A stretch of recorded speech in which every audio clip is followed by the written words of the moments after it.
Get ready to feel the power. That is Colin, Crandall, and myself, Adam Roorda, over here. We've got an awesome episode here with three amazing guests. We'll get some of our background graphics going here. But first, I want to say thank you to Nessa's Hemp, an amazing organization with an amazing high-quality CBDA product. It is a hemp oil. It's full spectrum, the first of its kind on the market, and probably the only kind of its kind on the market right now. Make sure to go over to mmaph.nessashemp.com. Get yourself a bottle at a heavy discount. You're only going to get it by going to that link. One more time, it is mmaph.nessashemp.com. Absolutely great quality stuff. Nessa herself is awesome, and quality is really job one, as they say over there. A big thank you here to Kim for the thumbs up right at the start of the show. We appreciate you, Kim. We're going to provide a fantastic show for you, and I really appreciate you being here. So I'm going to throw it to Dr. Adam Roorda to kind of set up and frame our first segment here. And, absolutely. Thank you for that, Colin. Yep. We've also got a new partner, which I am actually actively involved with the company.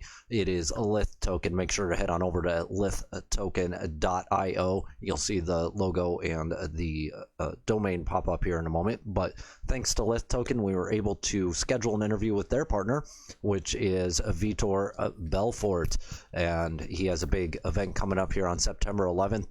I just want to introduce you guys a little bit that are tuning in. I know it's off topic a little bit, but everything that's going on with LITH Token, because they are a supporter of the show, and Vitor Belfort has some things to say about the fight. This was pre-recorded last Thursday. We've had a huge response in the media using a lot of quotes, stealing quotes actually, and putting it out as their own from Fight Day, even though it came directly from our interview. It's kind of funny, but definitely pay attention to everything in here, and let me know what you think, and let us know in the comments. I'll try to interact with you as much as I can here while this is playing. And I'll stick one thing in. Even if you're not that excited or caring how much LITH Token, you should be, but this gives you a chance to see what shape Vitor Belfort is in, how he looks, how healthy he looks, in case you're thinking of wagering on the matchup between he and Oscar De La Hoya on September 11th.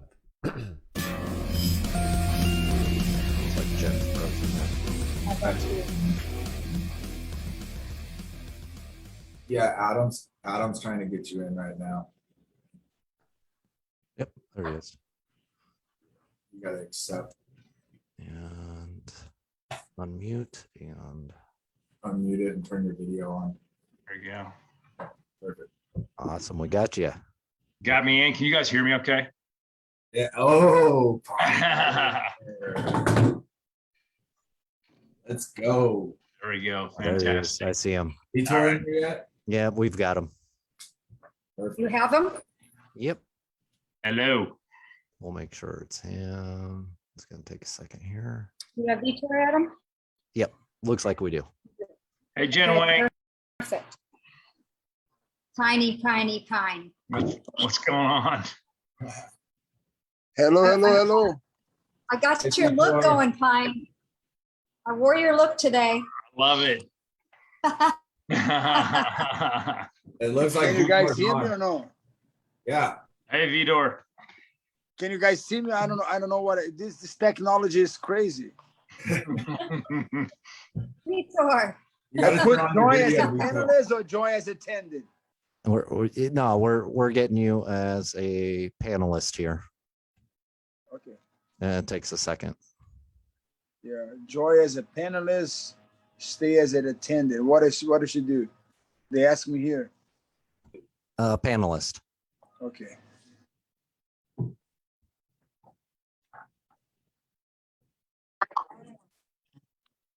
Mm-hmm. Yes. Hey there. Hey. The man. I made it. Oh. Man. Legend. How are you guys? Great. What's up, Vitor? The phenom. How you doing? Good. How are I'm you? excited. I'm Good. doing great, man. I'm You look feeling great. fantastic. I feel healthy. I feel the best I ever been. I know, I became a master of reinventing myself. I think I found the secret of youth. Nice. We love it. Well, we It's can't wait.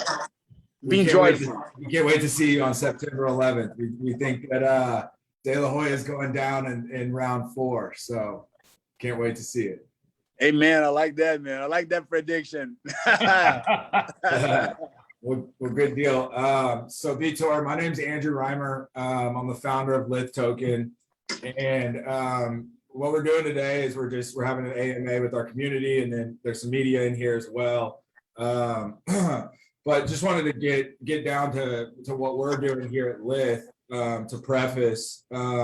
So what we're doing is we're combining ESG and cryptocurrency, and what ESG stands for is environmental, social, and governance, which is a strategy used to influence positive change within society. And we're seeing the movement with globally with business leaders and global leaders and governments towards this ESG movement. And through LITH, we're approaching this in a very unique way, a very ambitious way, from how we're building out the utility within our token, with the charity aspect and the charitable and the philanthropy aspect of our token, down to our team and our partnerships with companies and athletes like you. So we're extremely excited to have you on board and a partner with us, and really excited for your fight September 11th and to have our symbol on your shorts and to get a W. So we're excited to see it, and thank you for being here today. No, it's a pleasure, man. Like I said,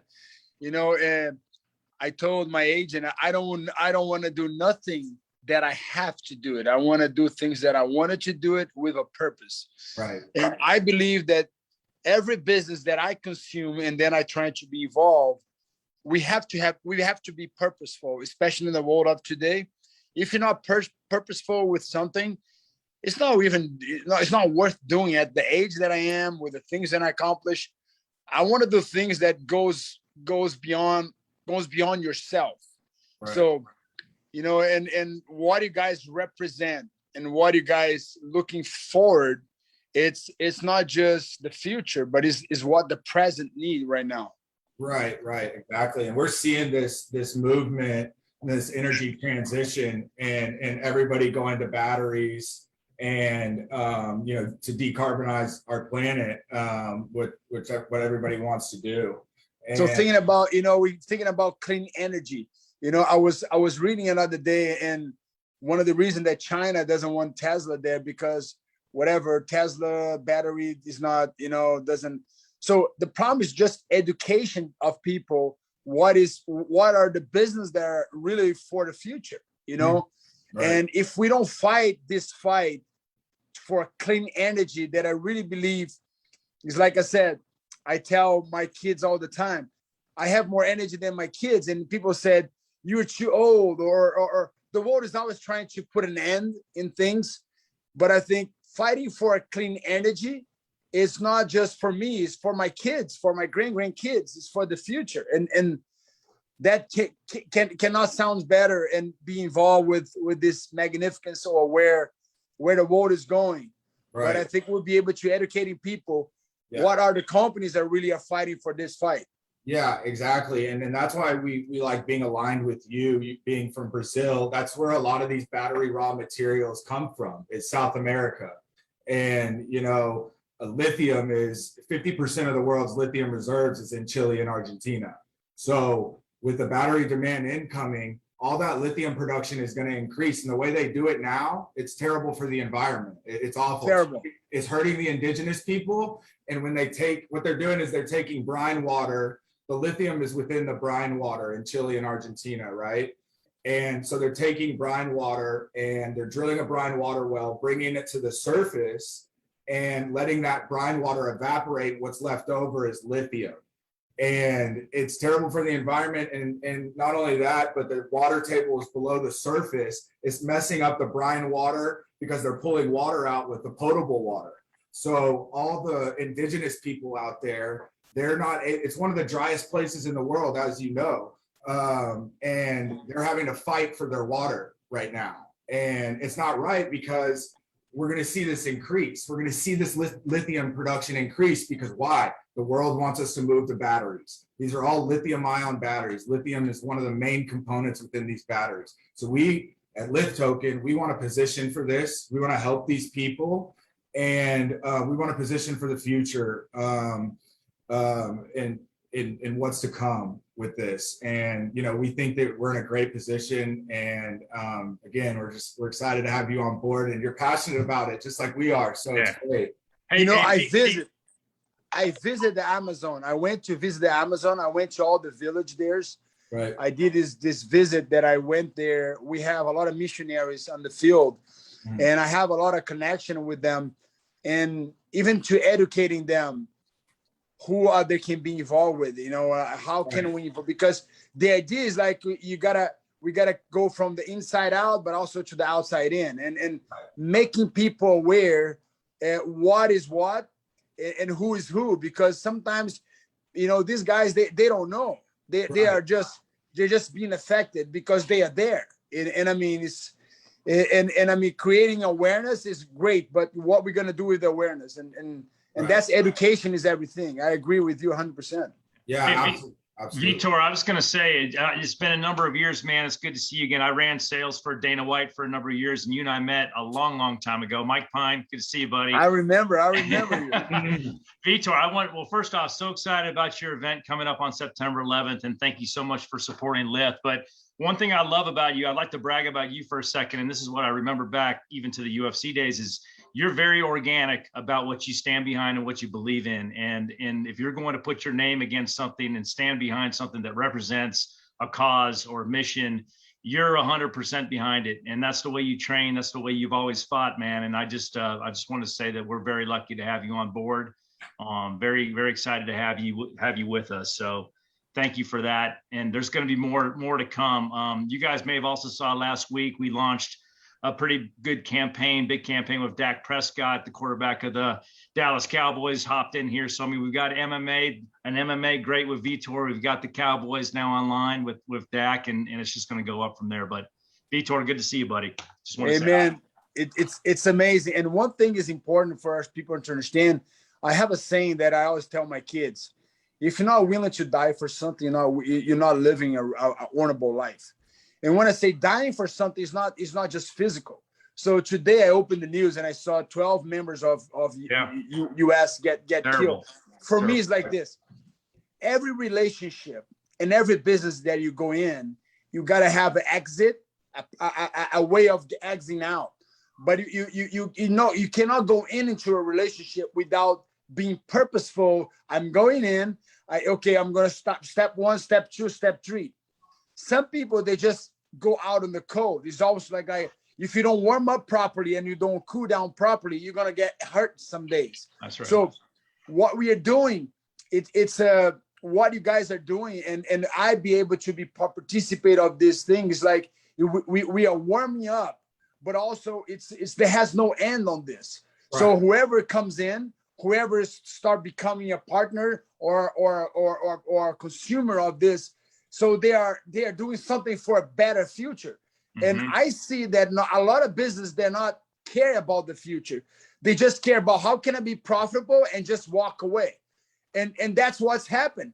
Right now we lost 12 people. And I mean, I get really emotional because I don't have my sister with me here. She's been missing since 2004. I know the pain of not having someone. So my thing is this: if you're not willing to die for something and whatever you do in it, you got to be honorable about purposeful in what you do. Right. And I'm honorable to wear this in my short.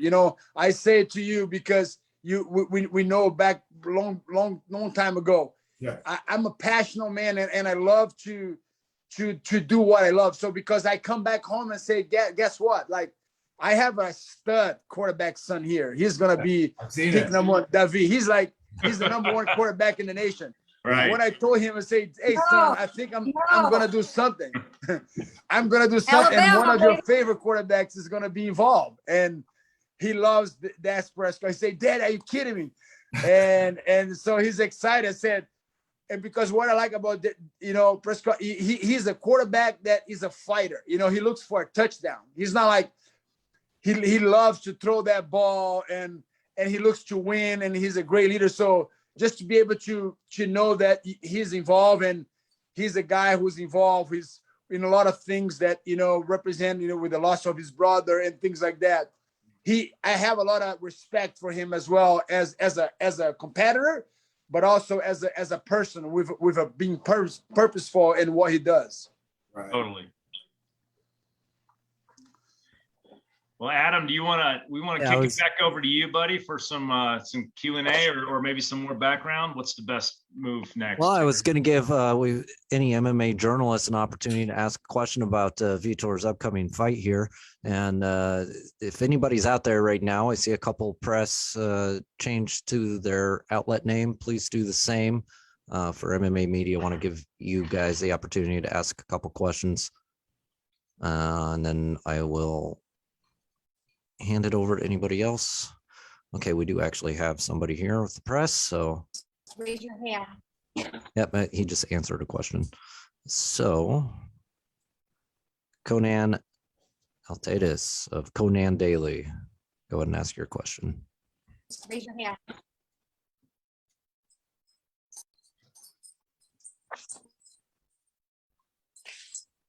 Conan. Hey, can you hear me? Hello. Yes. Yeah, we can hear you. Yes, my question is for Vitor. Two questions. First is, do you regret signing with One Championship in 2019, and do you plan to go back to the UFC soon? Yeah, right now I signed with Triller. So I'm with Triller. I'm fighting 2 weeks from now. I'm fighting Oscar De La Hoya in Staples Center. So, and I'm looking for, we're going to have multiple fights with this organization. And my next fight probably will be Holyfield, or maybe the winner of Anderson Silva and Tito Ortiz. So we have a lot of legendary fights coming up.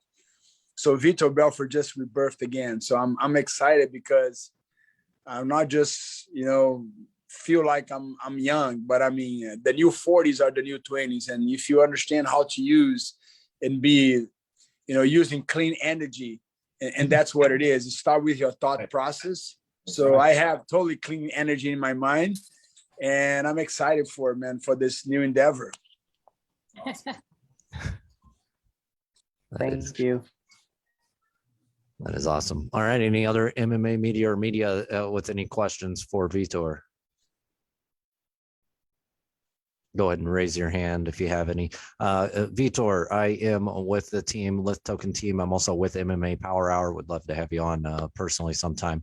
But you have one heck of a challenge in front of you with Oscar De La Hoya, one of the all-time greats, and you're switching over to boxing. What are your feelings on this?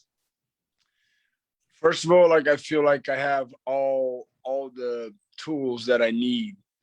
And like I said, when I go towards something or choose something, I weight myself the capability of doing it, not just jump to a situation. And I think it's gonna be a legendary, but it's a generational fight. It's a legacy fight. It's something that has never been done before, on the stage, and be able to see Oscar jumping to fight a real fighter like myself, not a YouTuber guy. And literally showing the world that he's not afraid, to take his chance. But I mean, he's not looking for an easy route. That's why he's Oscar De La Hoya. He's one of if not the greatest, is one of the best boxers ever lived. Absolutely. Well, we just saw Anderson Silva beat one of the greats, arguably, and a lot of the MMA fans out there would love to see you do a repeat of somebody that was arguably a lot better as far as an opponent goes. Now, do we see, speaking of Anderson Silva, do we potentially see a matchup in the boxing ring between you two? Oh yeah, that's no doubt about it, man.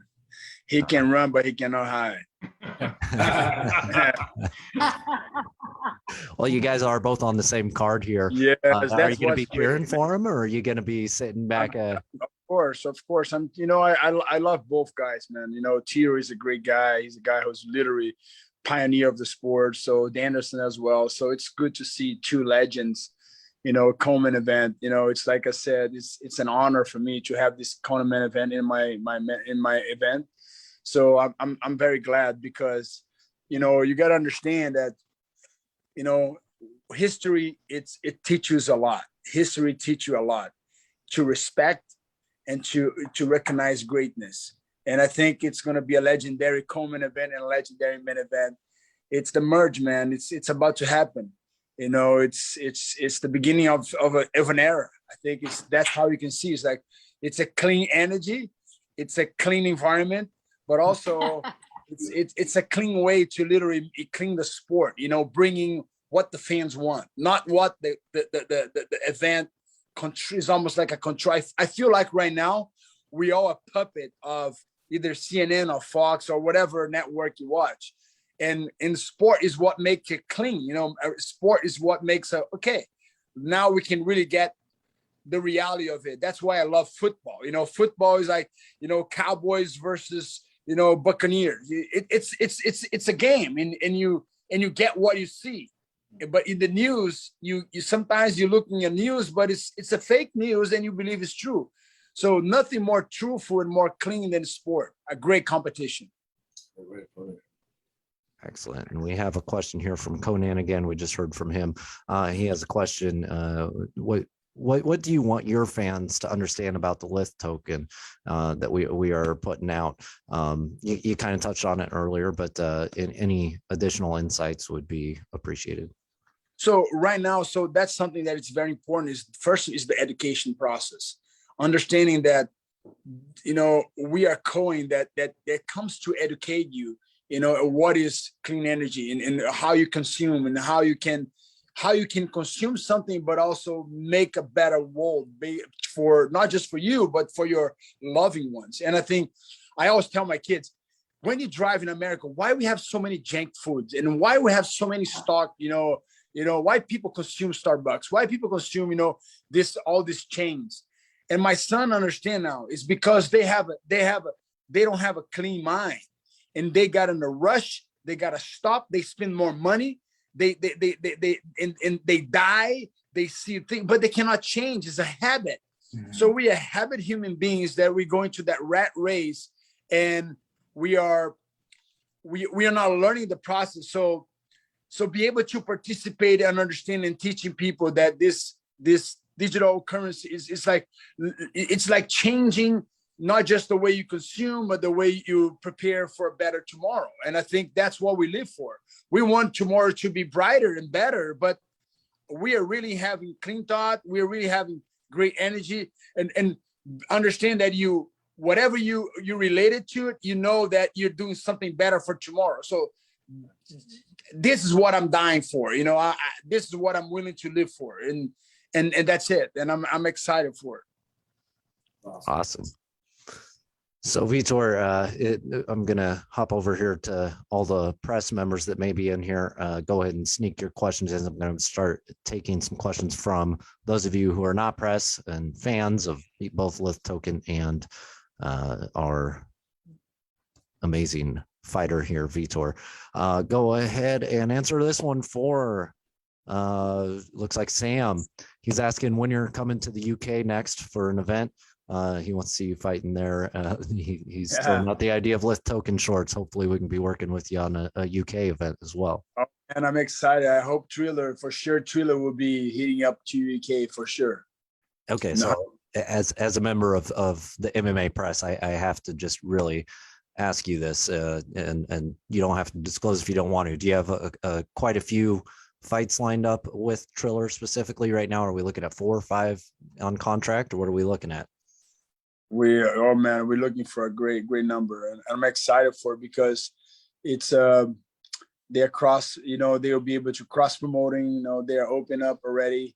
And I think that's what it is. They're looking for making fights that the fans want to see it. So doesn't matter if the fighters are not from this promotion, they want to be able to cross promote. And I think that's the future. We are literally, we got to stop putting limits. And it's like, imagine if Cowboys can only play with this team. They don't play with the other team. So we want to see Cowboys play with the best team. So that's why people love to see football, because They have a level of politics, but you know, the main thing is like the best. We're gonna play the best, and that's what we're looking for right now.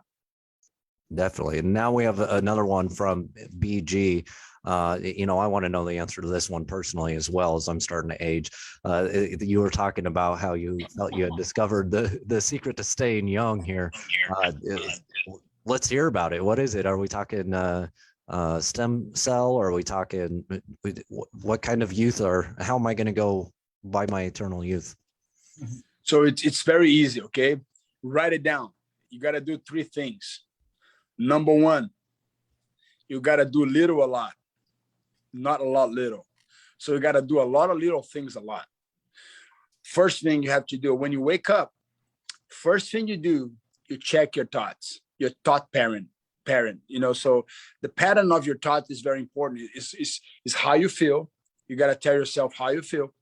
And then you watch your attitude toward the day. Your attitude is negative or positive. So start in the morning.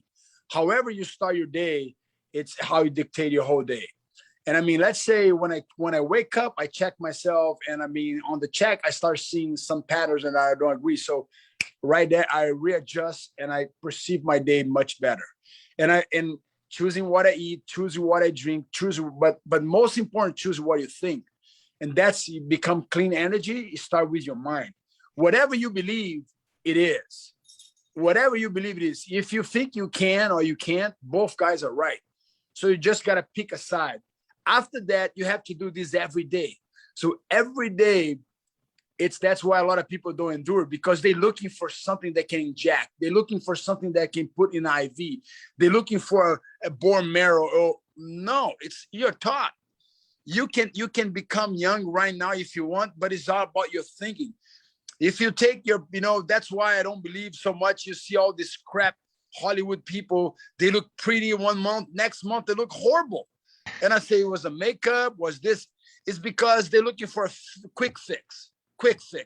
You know, I'm not looking for a quick fix. I'm looking for a, you know, longevity fix. What I can do. So what I'm reaping today is what I did when I was in my 20s. So you got to change your habits. That's it. It's all about the habit is little things. How you treat your spouse, how you treat your kids, what the words you're saying to yourself. When you look to the mirror, what do you think about yourself? You know, not when you post a picture on the Instagram, because everybody looks good on Instagram, but have all the filters. But I mean, what that picture you're taking, that you don't, you know, that picture is real. So the reality of it is called the shining glow that you're inside. So I work from the inside out, not outside in. Awesome. Well, it sounds like there's so much synergy here with the idea of the data analysis and restructuring your plan every day. I'm loving it. And I think everybody else that's here is probably getting pumped up just hearing that. Well, Vitor, you know, you've been here for a while. Unless you have a couple more minutes, we can go ahead and let you go. We definitely appreciate everything. And if anybody else wants to chime in with Vitor real quick, go ahead. Vitor, I'm going to do those 3 little things, and next time we all get together, I'm not going to wear a shirt either. I'm coming back. I'm coming back better than ever, buddy. So you and I are going to both be shirtless on the next call, pal. You look fantastic. You know what I love? Just the smile, man. Look, you guys. you guys are the youth of the planet, and you guys bringing something more valuable than anything, because I said before we used to go looking for gold. Oh man, you have gold. Oh, you have gold. Now you don't need gold. You just come and follow this trend. You know, look at this beautiful jacket with that logo.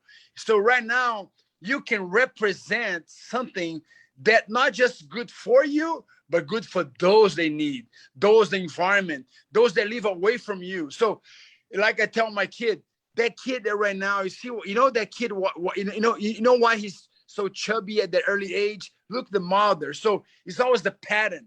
So we're looking for a pattern. So we got to break the pattern. So right now we are part of a team that has a purpose to bring value for you, but for those around you. So I could not ask for a better partnership. And I'm gonna be proud of using that logo. I'm gonna be proud becoming the ambassador. I'm gonna be proud when I go, you know, have Dak Prescott, you know, throw me a touchdown and I can make it. I can become his receiver one day. Yes. We can make You're it the happen. man. You're the man, Vitor. You're the awesome. man. You're very inspirational. One last real quick question. In general, do you think MMA or boxing is more dangerous? I think is this. MMA is much more violent, is much more aggressive, is much more it's much more harder, but it's much more violent in the body. Boxing is something that is art. I think boxing is something that now I call boxing martial arts that comes from MMA, but boxing is more like a black tie, it's funny because MMA is more dynamic, but boxing, depending on the fighters, like you watch me and Oscar, this fight is not going to go to the distance, brother, because we're not boring. We're not boring. We're going with clean energy and we're going to leave everything there. Love it. Man, you're very inspirational for all of us here. We appreciate your time today, and everybody's just pumped and feeling so lucky to have you here. I know I am. So thank you so much. Hey, I want my jacket, okay? I want my jacket. I want my jacket and my shirt because I mean this logo it's the bomb. Yeah, we're getting it to you. It's coming. I need your address, and I'm gonna get it sent out to you. I'll get it from Jim. Okay. Hey, big kisses, big hugs. I'm gonna go for my second training. Go get it, Vitor. See you, brother. Clean energy. Let's go. Go live. Bye bye. Bye, Vitor. Happy tour. Bye bye. Bye bye.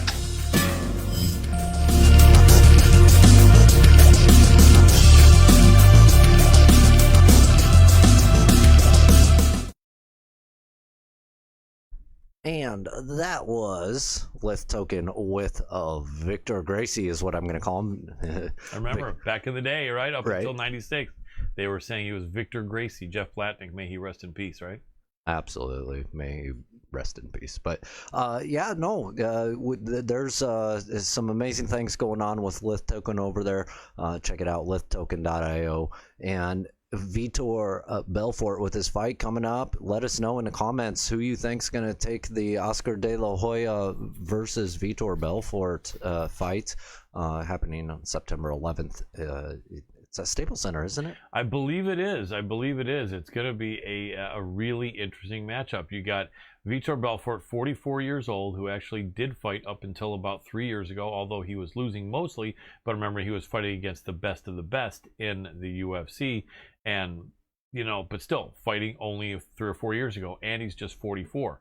Counter that with Oscar De La Hoya, who has not fought in about 15 years and is 49 years old. So that would be advantage Belfort with those two circumstances pointed out right there. However, it is a boxing match, which is absolutely and extremely in favor of Oscar De La Hoya. However, Vitor Belfort was a really good striker. He did have his jiu-jitsu, but he primarily liked to keep it on his feet. And Vitor's a bigger man. Height-wise, it's maybe just an inch and a half or two, with Vitor being right about 6 feet and Oscar being right about 5'10". However, Vitor fought anywhere from 185 on the low end to heavyweight in his career, mostly fighting at 185 and 205.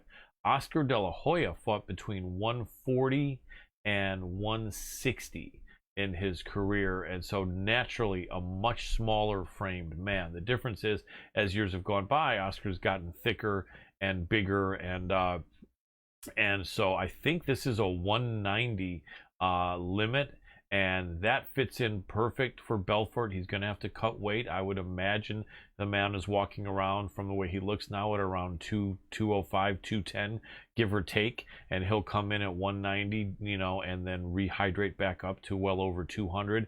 Oscar De La Hoya is the interesting question. I will say that probably Oscar is probably going to weigh in right about where he's going to fight, which will be 187, 189, 190, something like that. So I wouldn't be surprised if Vitor has a 10, 15, even 20-pound weight advantage. So it's really interesting because you look at all those things in favor of Belfort. He'll have 10 to 20-pound weight advantage. He's 5 years younger. He's fought much more recently.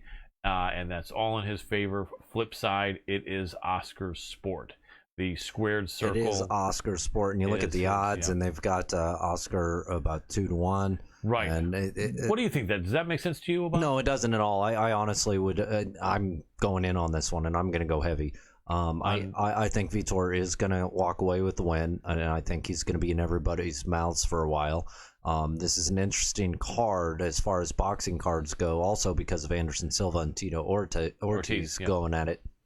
Right. That one, clearly Anderson's a favorite. I agree with that. But no, the MMA versus boxing stuff going on right now. I think people are starting to realize that there are respectable boxers and strikers coming out of MMA. Yes, they can step into the boxing ring and step in there with the best. Right, just not Ben Askren. Yeah. With all respect to Ben, he hasn't even fought a real boxer. But yeah, exactly. Yeah. And Tyron Woodley. How do you feel about that? Do you feel that he could have won that one or should have won that one? I did the call with Jim Grieshaber over at MMA Weekly. We got almost 1 million views on that, so thank you all for showing up there. And if you got to know me there and you're here, this is my domain with Adam Roorda here, MMA Power Hour. Love the fight, and I will tell you what I thought. I thought the fight could have been called a draw. It was a split decision. One judge had it for Woodley. I didn't feel that was wrong. 2 judges had it for Logan Paul. I didn't feel that was wrong. Jake Paul, you mean? Yeah. Sorry, Jake Paul. Yeah. Who did I say? Logan Paul. Or sorry, Jake Paul. The unofficial judge was a longtime boxing columnist and editor and publisher, Steve Farhood. I have nothing for but respect for him, but he was way off, thinking that it was a shutout or like 7 rounds to 1 for Paul, because it wasn't. The question you asked is a good question. Do I feel Woodley could have won? And when you ask that, I don't know if you're thinking if he done more, or are you feeling, do I think he held back for some reason? Because both. Okay, I sure hope he didn't hold back. I know there's a meme that shows the punch that knocked Jake Paul back into the ropes, and then it showed Jake Paul saying, "Remember, Tyron, if you knock me out, you get nothing," which means he doesn't get paid. And I would sure hope that nothing like that was involved. It sounds moronic. I don't think it was. I think that what it was this.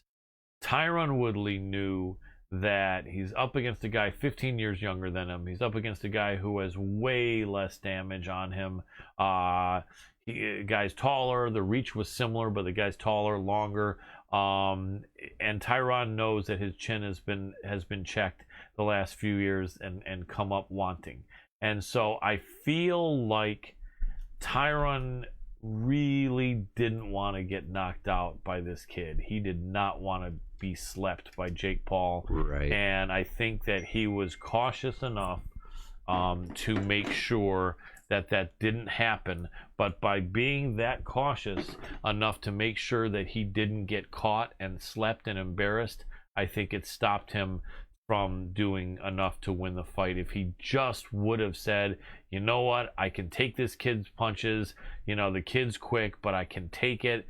I'm just going to try to finish this kid off and put the heat on him. It sure looked like, especially when he had him hurt, I think it was in the 4th or something, maybe I'm wrong, that he could have, but he just wasn't busy enough. Although, like I said, I wouldn't have been against a draw. I would have voted it a draw. I know people hate that, but I would have judged it a draw. It was real close. I feel if Tyron just had a little bit more confidence, I put it in a comment somewhere where I said, if we could rewind, and this was Tyron Woodley of 2016 when he was 35 years old, 34 and a half, and where his chin had not been checked and he hadn't just lost all these fights, he beats Jake Paul without a doubt. Tyron Woodley of 5 years ago would go in there. He wouldn't have been worried about his chin. He would have been just a couple steps quicker. He would have been a lot more confident, and I think he would have gone in there and just finished Jake Paul. That's my feeling, but he just couldn't do this right now at nearly 40 years old with the miles on him. Yeah, with the miles on him. And Dana brought that up beforehand quite a bit in a couple interviews. Actually, more than a couple. Basically, every interview he had, he kept bringing up, listen, he's 40 years old, and he hasn't won in a few years. Yeah, I mean, I would love to see him smash Jake Paul, but It was going to be a big ask. it's a big ask. So but he did it. He did MMA proud, don't you think, Adam? kind of. I'm a little disappointed actually. I thought he was going to come in there and smoke him.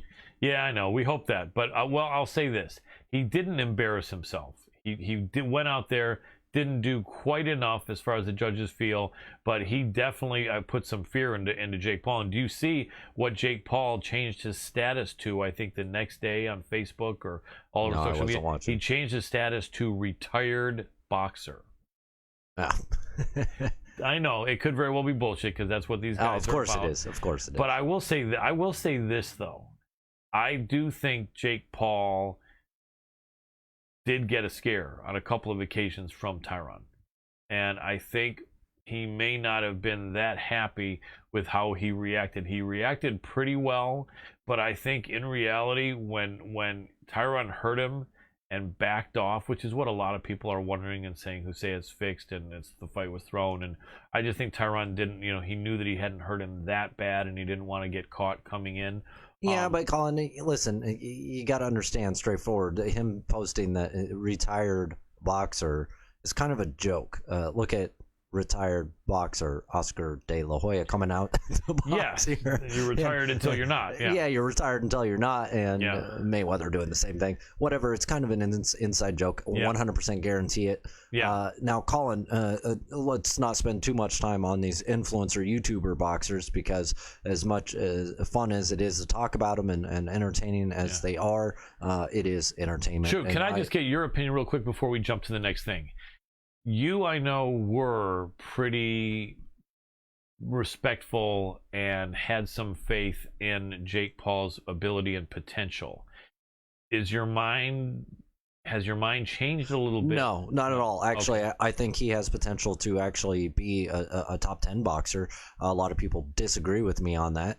I think he has the potential. If he keeps at it, he's the right age to be able to keep improving and get the right matches. But he's going to need that improvement, you admit. Yes. Yeah, of course. Okay. Of course. But just knowing his status and the ability for him to pick and choose his fights to build and experience the right fights to really get his skills brought up to speed, one step at a time, I think he can do it. Yeah. And I really don't think that his brother can. I don't think Logan can do it. Right. But Jake, I could see it happening. For some reason, there's just something telling me it is going to happen. So, no, I still believe that. But at the same time, he's not there yet. You put him in with a top 50 person, he can maybe hang a little bit. Put him in top 25. No, not yet. He's not there. But give him a couple more matches and bouts and see what happens. I think he could after a couple. Gotcha. So your opinion hasn't changed. I respect it. Okay. Now, did you want to do a little breakdown of this weekend's UFC? Real quick, just a few fights. Yeah. Let's just go over. Well, first off, we've got Alex Morono coming on here in a little bit. What do you think of him and his fight going up against David Zawada? That's an interesting fight. Love Alex. We're going to talk to him. He's our third guest, so we'll talk to him not in a few minutes, but in about 45 minutes. Love Alex. Alex is killing it, coming off that great performance over Donald Cowboy Cerrone. Super talented guy. Not only is he a huge integral member of the Fortis MMA team, but he owns his own Gracie Baja branch, Gracie Baja, the Woodlands in Texas. He's a black belt. His pupil and teammate there just won the Ultimate Fighter, winning in the finale, Ricky Tercios, and Alex gave him his black belt on TV. Alex is a super, super nice guy, a high IQ fighter, someone that I think has really got a super high ceiling. Zawada is a tough guy. Alex I think Alex should be a bigger favorite, but everyone fights hard. I think Zawada is 17-6. Is this Zawada's debut? Can you look real quick, Adam? I think he maybe has had one or two fights. I don't think this is his debut. So here we go. Oh wow, no, he's already had 4 UFC fights. He's got to win though, because this is going to be his 4th loss out of 5. The funny thing is he beat Abubakar Nurmagomedov, which is he triangle choked Habib's cousin, I think it is. And but then he has 3 losses, although one was a split. He's going to be fighting hard for his career, and so it's going to be a good fight. But I think Alex is going to be too much. I think Alex wins. Yeah, I think Alex is going to be too much on a mission. Yeah. Other fights, if you want to go down low. No, I don't want to go down any lower than the one right below that. So Khalil Roundtree against Modestas Bukauskas. Yes. Khalil's a great fighter. He seems to be kind of inconsistent. He either looks like Khalil Roundtree 2.0, or he looks like Khalil Roundtree 0.0. You know, 0.0, and you don't know what's coming, but Bukauskas is a tough dude, came up short, I guess, I think it was against Jimmy Crute, but a tough guy. They're kind of at different ends of their career. I think Khalil's got to be 6-7 years older, and I think so he needs this. He's the more experienced fighter, but the fresher fighter would be Bukauskas. It's going to be an interesting fight. I have to look more into it. Don't have a pick as of right now, but Molly Mccann from England, of several English fighters, British fighters on this card.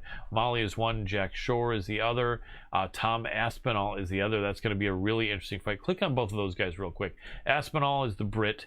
He's 28 years old, 10-2 record. He is 3-0 in the UFC. How about that? All of them by stoppage. Could you ask for a better way to start the last year and a half in your UFC career than to be 3-0? Sergey Spivak has had 6 UFC fights and is 4-2 and is also on a 3-fight winning streak. This is going to be. He's beat some world beaters. He has. This is a hell of a fight. How old is Spivak? He's young as well, isn't he? 26. Wow. And the height, Aspinall 28. Aspinall 6'5". What a tall guy, the Brit. But I think Spivak's like 6'2" or 6'3". Can you look real quick on that for me? I think he's at least 6'3". Okay, wow. So we got some skyscrapers here.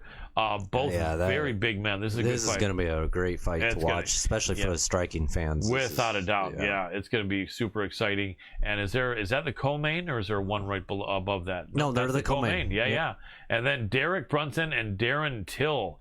Interesting fight. I think. So let's look at Till. 28 years old, 6 feet tall, 185, former welterweight, but he definitely is a fairly okay size middleweight. He came up to middleweight and he beat Kelvin Gastelum, and then he lost to Whitaker, but in a really close fight. Look at the Whitaker fight against Gastelum and look at the Whitaker fight against Cannonier. He just pieced both of them up. He beat the brakes off both of them, but Till hung in there with him really close. That was a really good fight. So off of that, a lot of respect for Till. But let's take a look at Brunson. Brunson is where are we here? 6'1", so slightly longer, slightly taller guy, definitely older, but look at the streak he's on. 4 in a row, and the last loss he had was to the champ, Israel Adesanya. Since then, he beat Elias Theodoro, Ian Heinisch, Edmund Shabazian, and Kevin Holland. Some tough guys, very tough guys. This is a really important fight, because I will say this. The winner of this fight will either get the title shot next or maybe have to fight one more guy. But I really believe that if you look at the middleweight title picture, and we'll do this quick, you got Cannonier up there, you got Whitaker up there, you have Paulo Costa up there. Marvin Vettori lost, but he's still up there. You got Darren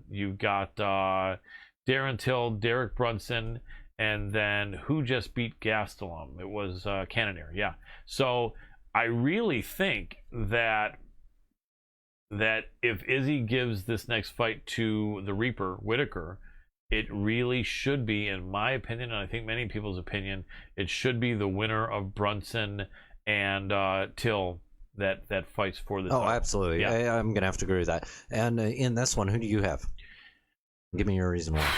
I'm going for the dog in Brunson, and that even though at 37 he's a little bit old at middleweight, remember the heavier you are, the longer shelf life you have as far as age, because it's not so much about that speed and reflexes. So 37 is not ancient at 185, but it's a little bit old. I still think, though, he's not far out of his prime, and I think the combination of the wrestling and the striking and the fight IQ, we've had him on the show. He's a really sharp guy. I think he's going to beat Till. It's going to be tough, though, but I think he's just too balanced, and I think there's definitely value in Brunson as a slight dog. What do you think? You know what? I'm going to go with Till in this one. I have to agree with the odds makers in this, and I don't disagree with it being close either. Yeah, it's going to be a good fight. It is going to be a good fight, but I just don't think Brunson's going to be able to hang in there with Till. On the feet. Yeah. Exactly. Yeah. So question is whether he can get those takedowns, because if he can't, I agree. He's in trouble. Yeah, But well, if he can, he's in yeah. trouble if he can't. But Right. even if he does, I don't think he has the gas behind him that Till does. I think Till's going to be able to, hold him off and do whatever he needs to. I just think he has the gas. Yeah, he's a behind him younger in fighter. comparison. He's definitely a younger fighter. How but, old is Till? You want to check real quick? Is he 30 yet? I think if he is, it's just barely. Man, Till, let's go to him. Yeah, I think he's 30. 28. Oh, Wow. Yeah, 9 years younger. Yeah. But Brunson realizes though at 37 that he can't afford even a single additional loss. And for me, this is just more about the gas tank. I think Till has more in him, and I think he's going to win. I think it is going to go to a decision. I think it's going to be a little bit of a strike fest and be exciting for everybody. Yep. But in all honesty, the most exciting probably going to be fight of the night is going to be Aspinall. The heavyweights, versus the Spivak. co-main, that should be great. That should be sick. And then they've got some. I wouldn't be other fights. surprised if Alex Morono walks away with the not just because he's our guest, but he is an exciting fighter. He is. He's a with finisher. fight of the night. Yeah, he's a good finisher. I'd love to see that. Absolutely, See a great fight. Anyway, we are ready. We're right on time actually to hop right in, and, Let's do it. We've got our first Matthew. live guest for the night. Let's get right Matt here. Skype dance. Hey, Matt, can you hear me? Matthew, are you there? Oh, he was, but then he wasn't. Should we try again? Yeah, we will try again here. It says signal too weak, which is definitely Not ours, because we're hardwired, right? Yeah, it's showing that I am good, but let me try one thing here. I Gotcha. might have to turn that video off. I know he normally doesn't do Skype much, so we appreciate that he's doing it for us. Boom, boom. Hey, Matt, can you hear me? Matthew, can you hear me? Matt? Okay, so let's see if he can Skype call us. Let me do my usual dictation here. All right. We're trying to call you, but then it sounds like you pick up and you can't hear us. Can you Skype call us? He Question doesn't mark? have a strong enough signal to do it. It looks like though your Wi-Fi and your signal might be weak where you are. If you could switch a room or something like that, that might help. Yeah, we're hardwired and commercial, so we should be good to go. Yeah, but yeah, one thing I really appreciate is a lot of fighters are doing pretty much either only in-person interviews when they can, or maybe like just over the phone interview. And so when we get someone that really doesn't do Skype and they download it for us and they try to make it happen, we really appreciate that. Even if it's a little bit, sketchy and wonky trying to get it all set up, we really do appreciate their effort tremendously to do that for us. And I'm so much excited about talking to Matthew Semelsberger. We've never had him on the show, and we've been fans of his for a while. The dude's a beast, and I really can't wait to talk to him. He's got a great fight coming up 3 weeks from Saturday on that Nick Diaz card. And he has been a super, super cool, respectful guy to communicate with to our staff as we're setting up this appearance on our show for the last week. And let's see what he is saying. But yeah, he's getting back to us here. And let me see. He's just checking the settings to see if his audio is working. And he apologizes. It happens. No problem. It happens. We'll hang in here for you. That's the great dictation. Anyway, so that's an interesting card that he's going to be on. What do you guys think? Nick Diaz coming back, not Nate Diaz. Nick Diaz, the older brother, is coming back, but it's a fight against Robbie Lawler. Let me ask you this, Adam. You got Nick Diaz, who's about 38 or 9 years old, right?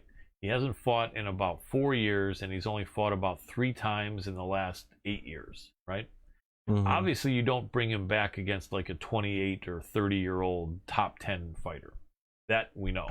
People would love to see it, but it wouldn't have been fair. Right. But is bringing him back against a 40-year-old former champion who's lost like 6 out of his last 8 fights, even though they have history together, does that make sense to you? It just seems a little bit weird to me. I mean, I guess it's a level playing field, kind of, but it's almost like if me and you fought when you were 75 and I was 80, whatever. I mean, who cares?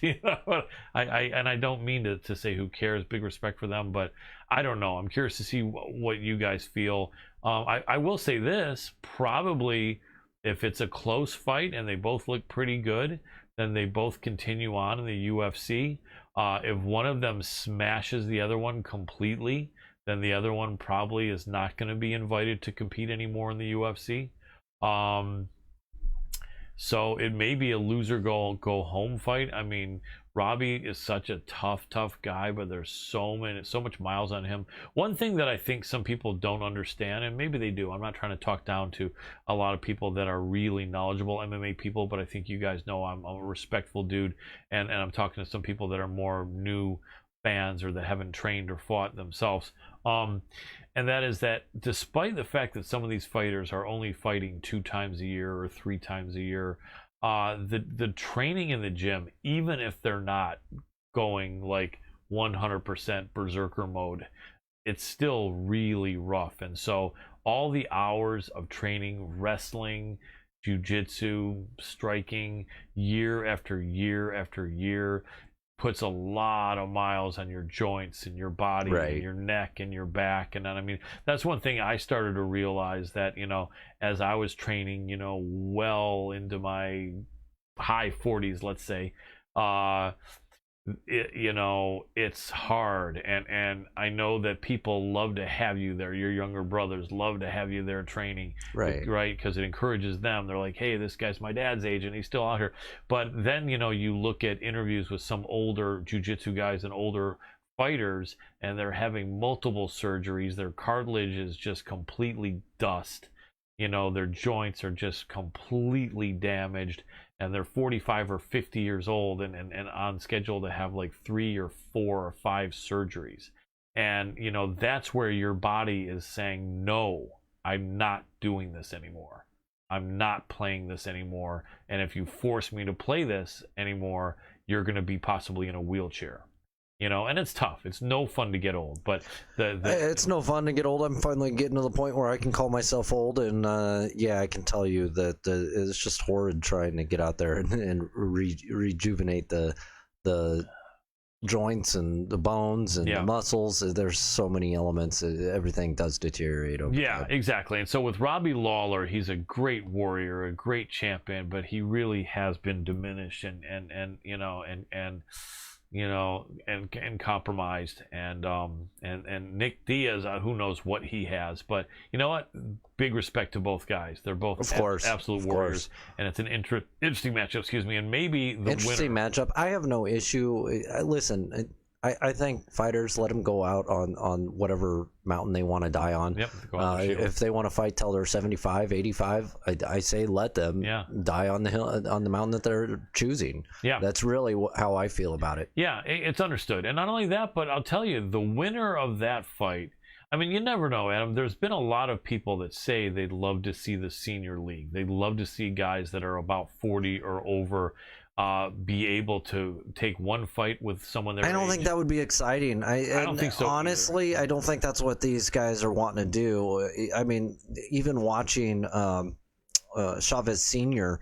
Recently box, it didn't bother me. He went in there, knew to wear headgear, knew he's at an age where he's impacting the remainder of his life, the quality of the remainder of his life. Yep. And you know, there's things about it that make it exciting. Sorry to interrupt you. Sorry to interrupt that thought, Adam, and I really apologize genuinely.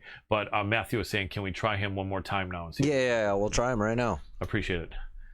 And for those of you that are right now tuning in on Fight TV, make sure to hit up the Hannibal TV. Those on the Hannibal TV, make sure to hit up Fight TV. It's FITE.TV.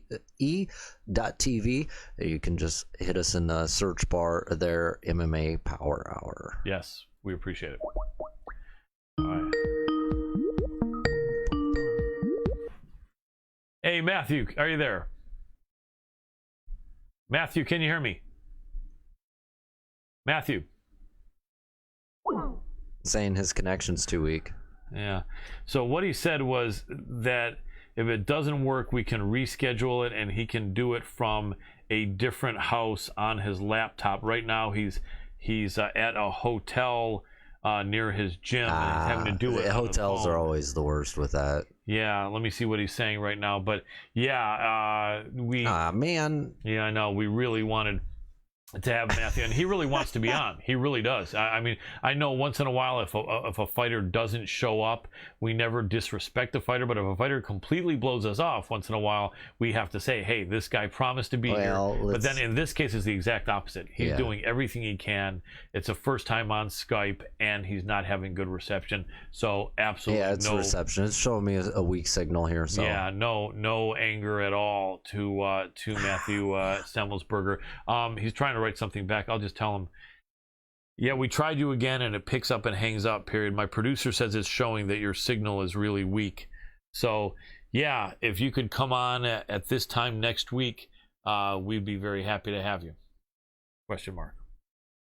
Oh, Colin yelling into his phone like an old man yelling at the sky. That's it. Yeah, old man and his dog. You know, but you crack me up. Thank you. I try. I love the dictation, man, though. But then the autocorrect, sometimes you're not saying anything like the dictation.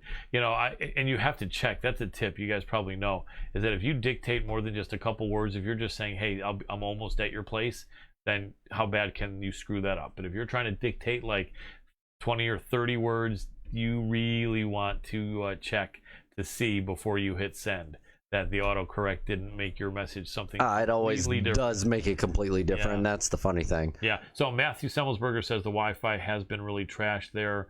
Other stuff which is something I'm not going to share, but he is at the hotel, and he's had to be there from doing some training at the gym to get on with us, and it's just not a good place. Clearly, he's going to get to a better place, and he does apologize sincerely, but definitely would be down to talk to us next week. Cool, got it. So yeah, so we awesome. We don't need to go in circles on that conversation. So sounds great. We'll catch you next week at 6:50 p.m. Pacific.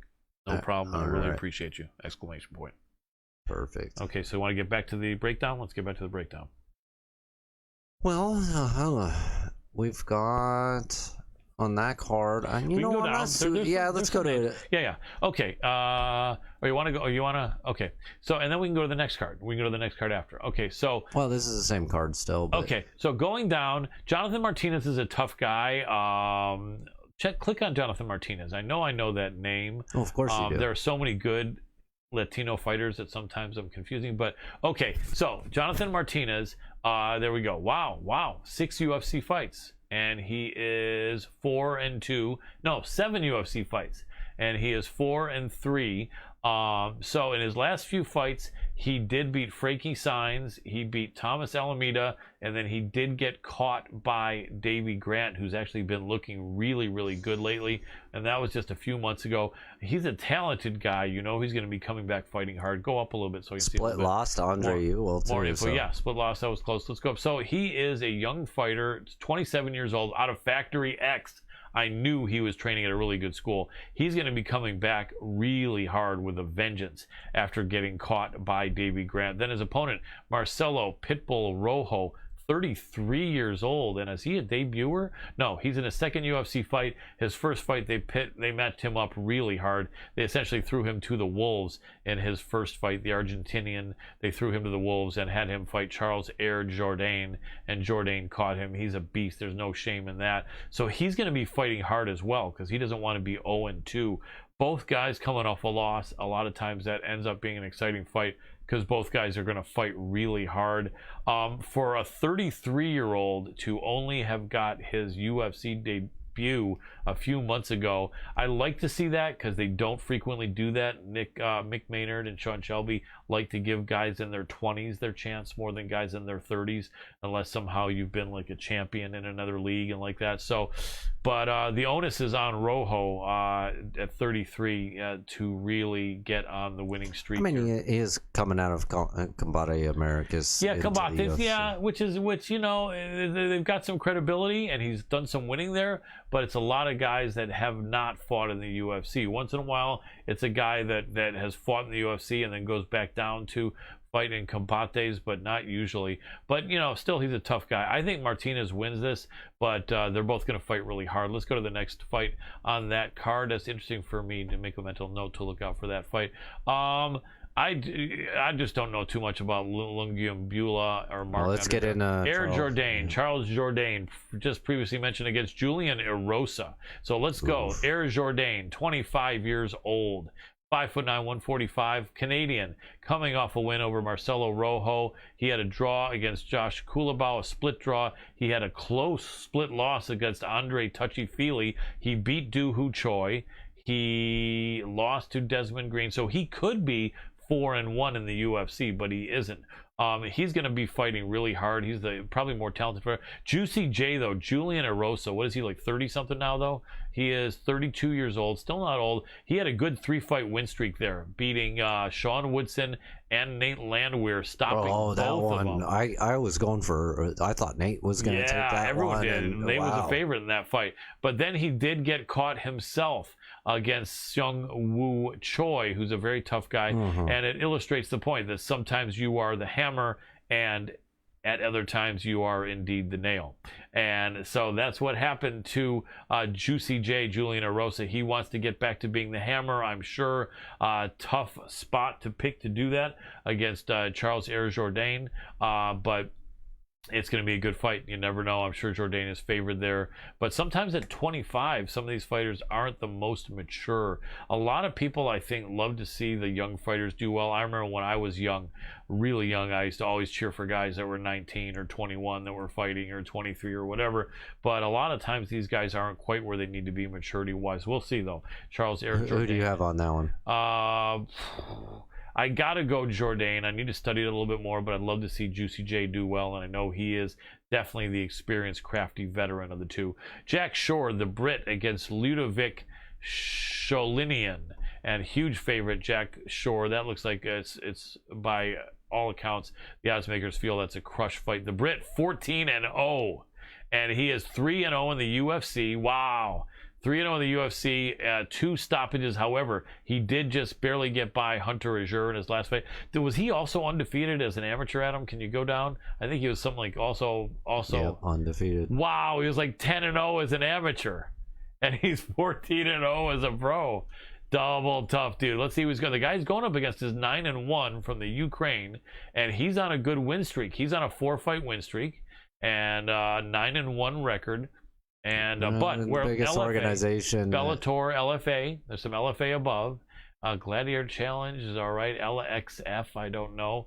I mean, he beat a tough Vince Cachero by split in the LFA, and he won his Bellator fight. Or did he lose his Bellator? He lost his Bellator. He lost his Bellator. So you know, you never know. This is a fight not to bet, because these Russian guys are tough. Eastern Bloc fighters, like, this is the age of the Eastern Bloc fighter. They're killing it. But so are American fighters. Although Tank Jack Shore is from Wales. Yeah, so we have a Welsh. So are the Brits. The Brits are very, very tough.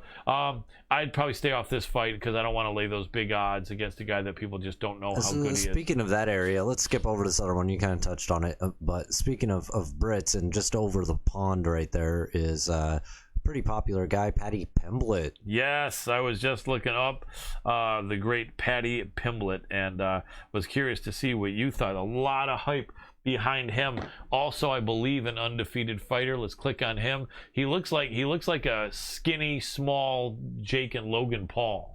Yeah, couldn't you picture him looking kind of like a little brother of theirs? Although he's probably older than them. Let's see how old he is. He's 26. Yeah, so he's about Logan Paul's age.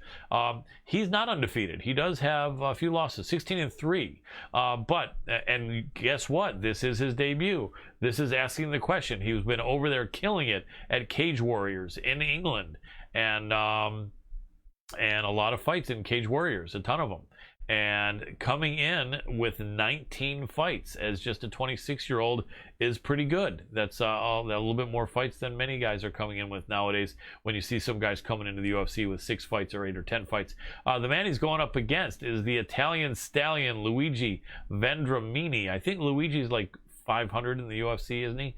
No, he's 1-2. So he lost to the killer Elizeu Zaleski dos Santos, the man they call Capoeira, by a flying knee and punches. Came back and beat Jessen Ayari by head kick and punches, and then lost a majority decision to Faris Zayam, who is a very tough guy. How old is the Italian? Vendramini in his late 20s as well. 25, even a year younger than Pimblett. They have, you know what? They have how I would put it. They a slight favorite for Pimblett because Luigi's tough, and Luigi is the battle-tested guy as far as UFC fights. So this is going to be an interesting fight. Both are really young. Both are really young guys, and it's going to be interesting to see what happens. I think it's going to be an action fight for sure. The Brits are really going to be cheering for Pimblett. Molly McCann is a Brit who needs a win here. Let's look at that fight. That's, you know, I love the women's fights, and I think you do too. I think you've always appreciated how many great female fighters we get on here. And Meatball Molly McCann, if she didn't leave in England, she definitely would be on our show. It's just the scheduling doesn't work for her. She can't stay up until the middle of the night. 31 years old, and she's out of Next Generation. And she's coming off 2 losses. She's had, look at that. She's got 6 UFC fights. 6. And she is 3-3. She lost to Jillian Robertson in her UFC debut. Went on a good streak, beating Priscilla Cachoeira, Ariane Lipski, Diana Belbita, all decisions, but in the women's lower weight division, that's usually the case. Talia Santos, who is a beast, did beat her, and then she lost to a tough Laura Procopio. She needs this fight. How old is Meatball Molly? No, real quick, 30 something, gotta be 31. Okay, so a battle of 31-year-old. Now Ji Young Kim is the taller fighter by a little bit, same age, and the same age, 31. She also has a few UFC fights. 6. I think their records are similar. They're both 3-3. They're both 3-3 in the UFC, and similar competition that they're losing to and beating. Lucy Pudilova, she came and beat Justine Kish. She beat Melinda Fabian. She lost to the older Shevchenko sister. She came and beat Nadia Kasim with a body punch, and then did lose, but went the distance with Alexa Grasso, who you know I'm really high on. She's just a killer. This is a tough fight. Both women 31 years old. Both women 3-3 in the UFC. The odds makers have the Korean a slight favorite in Ji Young Kim. I can't call that. That's going to be a hell of a fight. They both really need the win. Yeah, they both really need the win. Meatball Molly has such a lively personality. She's a Scouser from over there in Liverpool, England. You gotta love the Scousers. They've got the unique accent and history. Super friendly people. You know, they call the food scran or something like that, and I love it. Scousers all the way, man. And so then, before we get into the September 18th card, I want to go ahead and say thank you, everybody, for tuning in. Make sure to hit up our social media.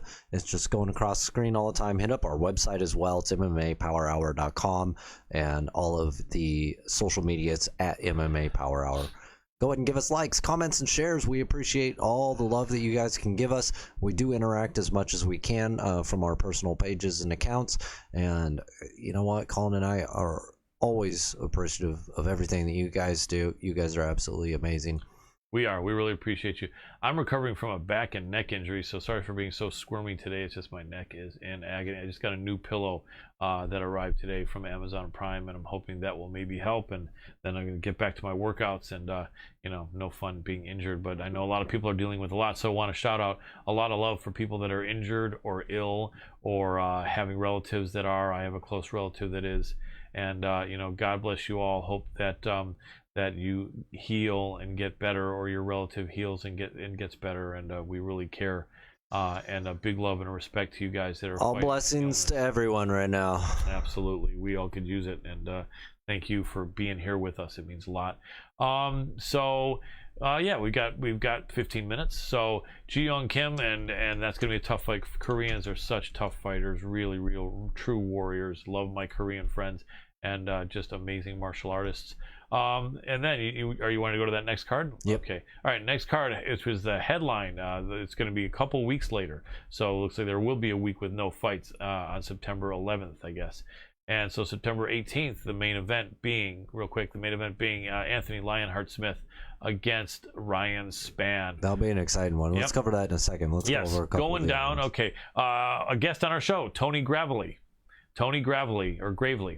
a great fighter and a super young prospect, 29 years old, coming off that great win where he stopped Anthony Burchak.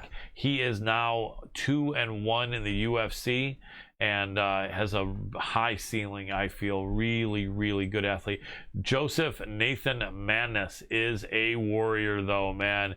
There, he is 2-0 in the UFC. So one guy's 2-1, one guy's 2-0.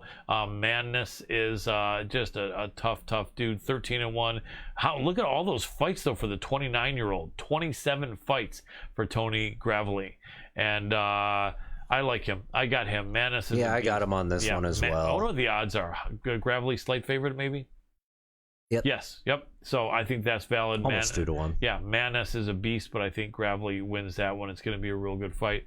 The girls, so there's actually 2 girls fights below that. Let's go back and take a look. And they're both really close. And so it looks like, I'd love to see the women's fights.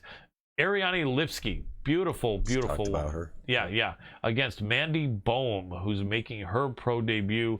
That's going to be interesting. You know, you have the woman who's wanted to just get her start in the UFC against a woman who's had limited success in the UFC. So it's going to be interesting to see what happens there. Wow, Arman Sarukian, that is a beast. Oh, he's going up against Christos Giagos. Look at that, and they have them way down near the bottom. They have them the second fight. The Spartan is a warrior. Giagos, what is he, 4-1 in the UFC? He's 19-8, but recently he's been killing it, and he's got more fights than that. He is 4-2. 4-2 in the UFC. His only losses coming to the champ, Charles do Bronx Oliveira, and Drakkar Klose, coming off of 2 really good wins, and is a real warrior, a strong dude. Sarukian, though, is a killer out of Russia. Sarukian is 3-1 in the UFC, with his only loss being against Islam Makhachev, Habib's training partner, and many people consider the next Habib. And he struggled a little bit with Arman Sarukian. Sarukian's just a killer. Let's see what the odds are. It's got to be minus 300 Sarukian here. Let's see. Wow, minus 600. They're not giving Giagos a chance here. No. Sarukian is that good, but I think Giagos is really tough. I think this. We're close to opening odds too, so it's hard. That's to really true. This gauge. is good. Yeah, it's only a few weeks away, so it could change. But I think it's going to be a better fight than those odds would indicate. Next women's fight. Let's see the women's fight on that card. That's the second. I think it's not the Emily Whitmire against unknown fighter. It was supposed to be. It's supposed to be Hannah Goldie. So either that's recent information that hasn't been updated, or Goldie has fallen off that fight. We had Hannah Goldie on our show, and she's very tough, but being that fight may not happen, there's no point in us breaking it down. 2 tough guys, Haley Alatang and Gustavo Lopez, but you know what? Let's not spend too much time on that. Blanchfield, okay, here we go, women again. Erin Blanchfield against Sarah Alpar. Sarah Alpar was on our show. Very tough woman, likable woman, 9-5. She's 30 years old. She did get thrown to the dogs against Jessica Rose Clark, on super short notice, and she did get beaten down pretty badly.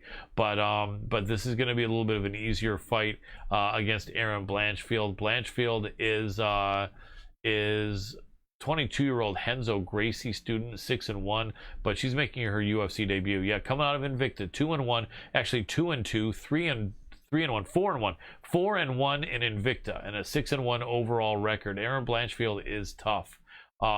She wants to win her UFC debut for sure, but Sarah Alpar does want to redeem herself after getting that loss in that tough fight on short notice. So they're going to go at it. I think it's going to be an exciting women's fight, and the odds have Blanchfield a big favorite. Wow, they're just basing their view on Alpar completely on her getting manhandled by Jessie Jess. I don't think that's fair. I don't think that's fair at all. I think Alpar is going to be in that fight. Montel Jackson, who we had on our show, the man they call Quick. I think he's had injuries for quite a while, or for some reason why he hasn't been able to fight, against JP Bays. Let's take a look at Montel. He has a good UFC record. I think he's like 4-2 or something, isn't he? Let's see. 4-2. Yep. And he's coming off a win over Jesse Strader. He did lose to Brett Johns, but Brett Johns, very tough guy. And the last fight was only a few months ago. Okay. I know it had been a year before that, but I forgot that he did fight. Brian Kelleher, he did beat by a Bravo choke, beat Andre Sukumtat. Felipe Diaz-Colares lost to Brett Johnson, beat Jesse Strader. Let's go to JP Bays. He and his sister, I think his sister or his wife, I forget who it is. His wife, I think, both made their debut on the same card in March, and they both lost and both got stopped, or I think he got stopped in his way. Right. Just lost on points. Bruno Silva's a tough guy.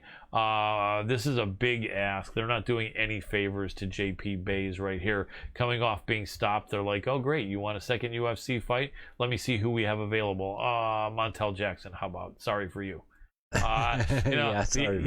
odds makers probably feel the same way. Let's see, and they got Montel. They feel the same way. Yeah, it's a crush fight according to the odds makers.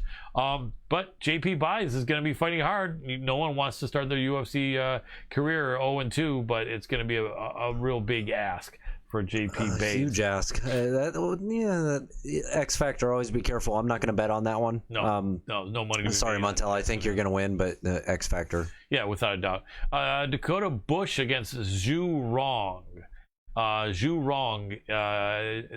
Dakota Bush. Let's look at him first. Dakota Bush is 27 years old, fighting out of real quick. The Smith Pit. Not sure about that. Out of Missouri, where you lived for years, where some of your family lives. So UFC lost his debut against Austin Hubbard just a few months ago. Hubbard's a tough dude. Dakota Bush, Harry, they call him, and he's got a pretty good record. And the young guy, what we said, like 27. So this is a big fight for him, and he's going to look for redemption off of his UFC debut. Zhu Rong out of China, the 21-year-old. Wow, you almost never see that. Nice and young. Wow, and he's got 21 fights at 21 years old. That is a lot of fights. Yeah, that's pretty impressive. And all the fights were WLF Wars, which is probably over in China, but he's killing it over there. He's killing it with a really good record, 17-4. UFC was that his first fight? Yeah. Yep. And he lost also. Both guys who lost in their pro debut going against each other, the 21-year-old against the 27-year-old. The odds probably should have Dakota Bush slight favorite, I would guess, right? Or am I wrong? No. Nope. Zhu Rong, slight favorite. There's no way. That's a no-bet fight. No one has any idea what's going to happen there.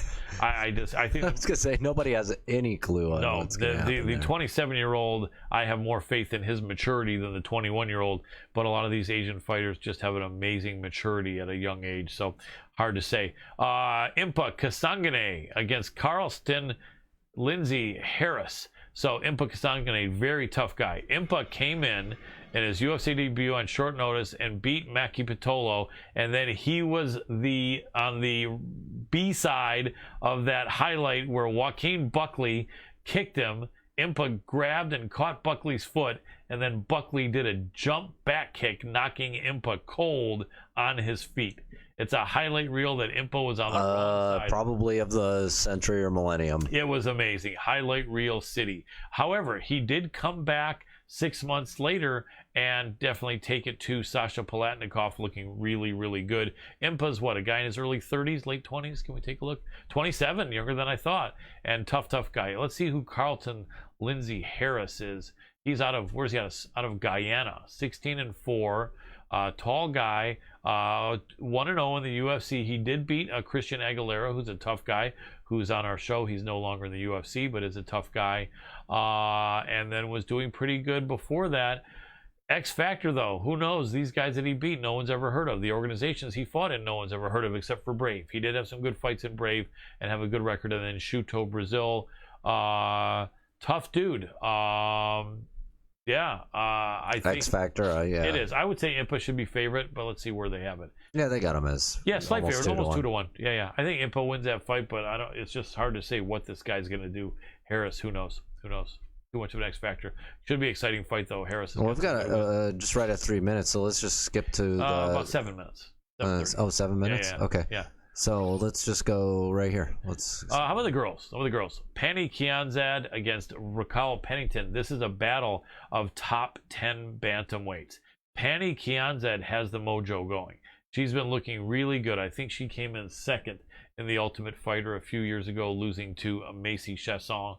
And she's been killing it. I think you want to check, she's on like a 2 or 3 fight win streak, and she's just had some really good fights.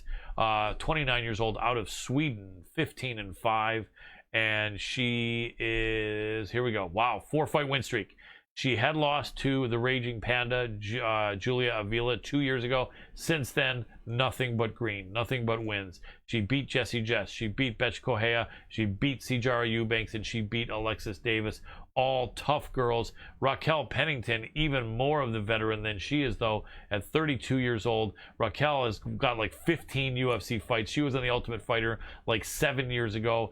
We did have her girlfriend and life partner on the show, Tisha Torres, a few weeks ago, and she said Raquel is really ready. Raquel beat Miesha Tate, lost to Amanda Nunes, lost to Jermaine Durandamy in a tough fight, beat Irene Aldana, lost to Holly Holm, and then beat Marion Renault.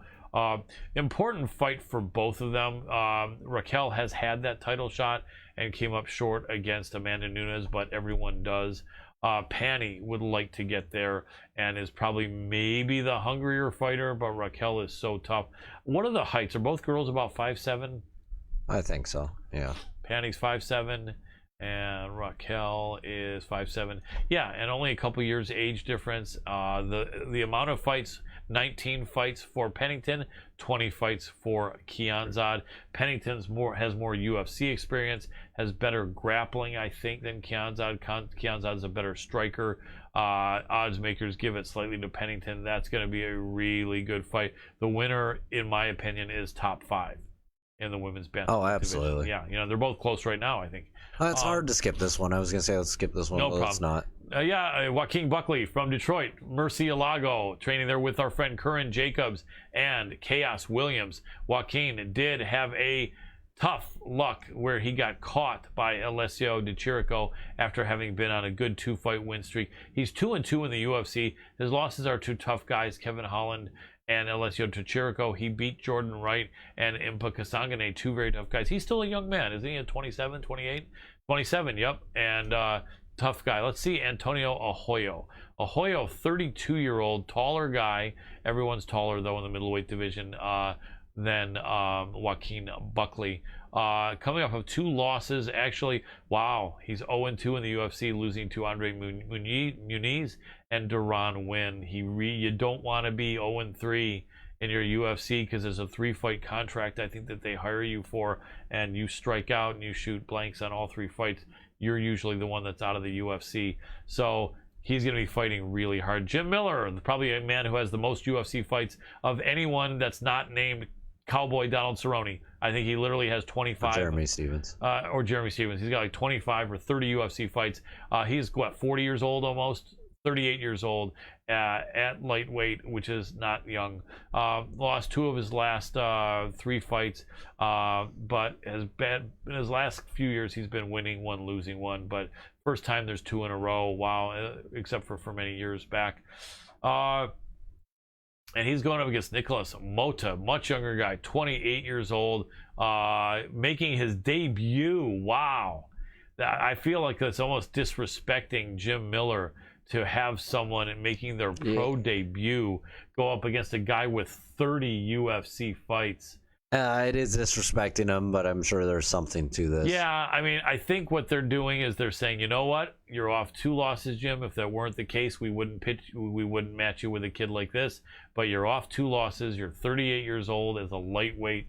We got to see if you can even beat the guy making his debut. I mean, Monta's coming out of Dana White Contender Series with the win, and an exciting one at that. So I think this might be a little bit of a career builder. Yeah, is what they're thinking. You know what? They got Miller as just a slight favorite. Either this is going to be the veteran teaching the newcomer a lesson and beating him easily or beating him decisively, or it's going to be a passing the torch. And I think that's what the setup here. I think you see that as well. Oh, of course. I think it's passing of the torch, honestly. I think it's a career builder. For Nicholas Mota, unless the veteran comes and ruins his fun, which I think might very well happen. Anyway, the Hulk, crazy man, 27 years old, Ion Kutalaba, coming off that draw with our friend, the Hanyak, Dustin Jacoby, who just fought this past Saturday, losing 2 fights against Meg Ankalaev. There's no shame in that. Losing to Glover and then beating Khalil Roundtree and a few other guys. Double tough dude. Devin the Brown Bear Clark, who was on our show, And he is off a loss, I think, against Anthony Smith, where he had beat No DeQuan shame in that Townsend. one. Yeah, no shame in that. He beat Menafield right before that. This So is a tough fight. The better wrestler is Clark, but if he can't get this to the ground, Cutelaba is a beast. And Cutelaba's wrestling looks better. I have to say Ion would be favored here just slightly. You know, Devin is a nice guy. I hope Devin wins because I don't know Ion Cutelaba personally. He seems like a wild man, but a good fighter. Close fight. I don't know. It's a scary fight for Devin. He's got to have his wrestling. His wrestling's got to be really on point in this fight. I mean, really. Anyway, we got 1 minute, so let's just jump to the main event. Lionheart against Ryan Spann. Lionheart's had some losses and some wins. Ryan Spann is Fortis MMA. Let's see Ryan real quick. I think he's winning mostly, except for like one loss recently. Big opportunity though. Ryan Spann is 19-6 his last few fights. He did beat Misha Serkinov. He stopped him. He did get caught by Johnny Walker, but other than that, he's been killing it. Yeah, this looks like another possibly passing torch fight because Smith has got to be 35 or 6, isn't he?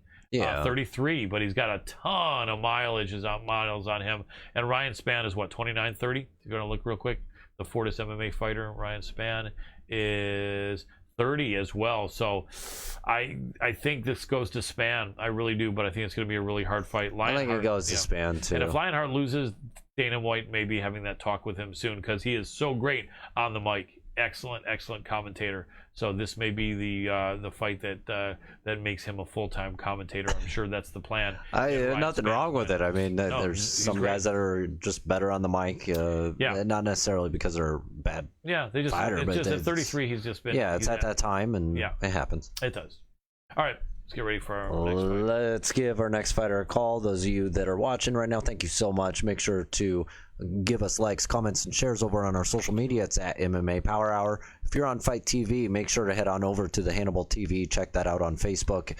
You can watch us over there. And then also, if you're on the Hannibal TV or anywhere else watching right now, make sure to hit us up on Fight TV. So show some support. Subscribe to our channel. It's FITE.tv. And make sure to subscribe to MMA Power Hour. Or for my friends in Scotland, subscribe. Boom, boom, boom. There he is. Hey, Alex, are you there? Oh, no, not at all. Can you hear me, Alex? Yeah, 1 second. No problem at all. And there you go. Fantastic. Excellent. So we're live, Alex. I'm going to give you a proper introduction, and we'll jump right into things. So, ladies and gentlemen watching, really happy to have this next guest back on the show. An amazing fighter, an amazing teacher and coach. The man is a part of the amazing team at Fortis MMA, part of his own amazing team at Gracie Baja, the Woodlands, where he is the head instructor and owner. We're talking about UFC welterweight contender, Mr. Alex Morono. Welcome back to the show, Alex. Cool. What's going on, man? Thanks for having me. You're welcome, man. I really appreciate you. You have a big fight coming up yourself this Saturday, and we're looking forward to that fight. But also, first want to give you congratulations on that great victory from your student at the Gracie Baja, the Woodlands, and teammate, Mr. Ricky Tercios. You gave him the black belt on the air, which is always such a great thing and an honor. Did you see where they asked Ricky in that after interview which meant more to him, winning the Ultimate Fighter or getting the black belt from you on the air? And he really had to pause. I think he ended up saying both of them had equal impact, and that shows how much he has respect he has for you and that black belt, because, you know, a lot of guys would have said, oh, I love the black belt, but winning the Ultimate Fighter is everything. But your guy had a lot of respect, and really he couldn't say which was more important. So I think that was a really cool thing. Yeah, I was actually standing there with him behind the camera, and he actually answered the black belt. I thought he was going to answer the winning the tough show. That's what I expected him to say. That's what I probably would have said. But man, Ricky's like the most martial arts, involved guy you'll ever meet. He really enjoys all the aspects, and it was cool to hear that answer. Yeah, I didn't know. You're right, because I got cut off, and I was distracted, I think, by something during that interview. So he did say the black belt. That's awesome. Yeah, I'll tell you this: a Brazilian Jiu-Jitsu black belt, for people who are watching the show that don't train Jiu-Jitsu. I'm not diminishing black belts from striking arts, because I started in striking before I got into jiu-jitsu, but getting a Brazilian jiu-jitsu black belt from a legitimate school and a legitimate teacher who's a UFC fighter like Alex Morono, you got to go through hell. I mean, I'm not a black belt. I'm just a purple belt, and my body's breaking down because I'm getting old. So I think a black belt has to be in my next life. I watch my younger friends get them, and I say, I'll see you in my next life at black belt for sure, but probably not going to be in this life. But the hell you have to go through. Literally, man, it's like, what do they say, Alex? When you start jiu-jitsu, if you're in a class with 100 people, you see maybe 50 of them at blue belt. You see maybe 20 of them left at purple belt. You see maybe 3 of them left at brown belt. And I think none of them except you out of 100 people at black belt that you started with, pretty much, right? Yeah, I mean, yeah, that was pretty common. I mean, I've been doing this for 15 years. You know, Ricky was training for 13 years, you know, when he got his black belt. And, you know, there's probably been a few thousand people I've encountered along the way. And there's a handful left, but I mean, fewer than 1%, I'd say, actually make it to the black belt. It just takes some time. But even at my gym now, like in January, I got my second degree, which means I could promote to black belt. Awesome. And there were like 10 guys that I'd been training with for over a decade who were patient and you know, they'd seen the head coach role kind of get shifted from our original instructor who moved to myself. And then, you know, 5-6 years later that, you know, I was eligible to rank them up, and it was just cool seeing how long a lot of these guys waited. You know, the average was like 14 years for some of those guys. Yeah, I believe it. What is it about Brazilian Jiu-Jitsu and other really, really difficult martial arts that if you start in a class with 100 people, that's a lot of people, but let's say you start in a school or 100 people starting the same time, what is it that makes it so that you only see about half of them at blue belt because the other half have dropped out? You only see about half of that at purple belt. You only see like 3 or 4 of them still training to get brown, and you're the only guy out of 100, one guy to black belt. Why is it like that? It just takes some time, and like jiu-jitsu is the one thing you can't like fake your way through a rank. I mean, you can give me like 100 random grapplers and put them all in white belts, and I could roll with them and tell you pretty accurately like what rank they are. It just takes time to get to a certain level, and you know, a lot of people just don't stick with certain things for that long, or you know, they deal with injuries. I've seen all sorts of, you know, people come and go, and you know, for good reasons too. One thing I would never like, you know, hold it against anyone if they ever changed their goals or had something else in life pop up. I always kind of encourage them and you know, and just wish them the best in whatever they were doing afterwards. Yeah, absolutely. Now, what's your thought really quick on the curriculum for kids? I believe, and I'm sure with your school being a Gracie Baja school, I believe that you guys adhere strictly to that up until 16, the highest belt you get is like a kid's green belt or something, or at 16 you can get a blue belt. Is that right? Yeah. And not before 16. Correct.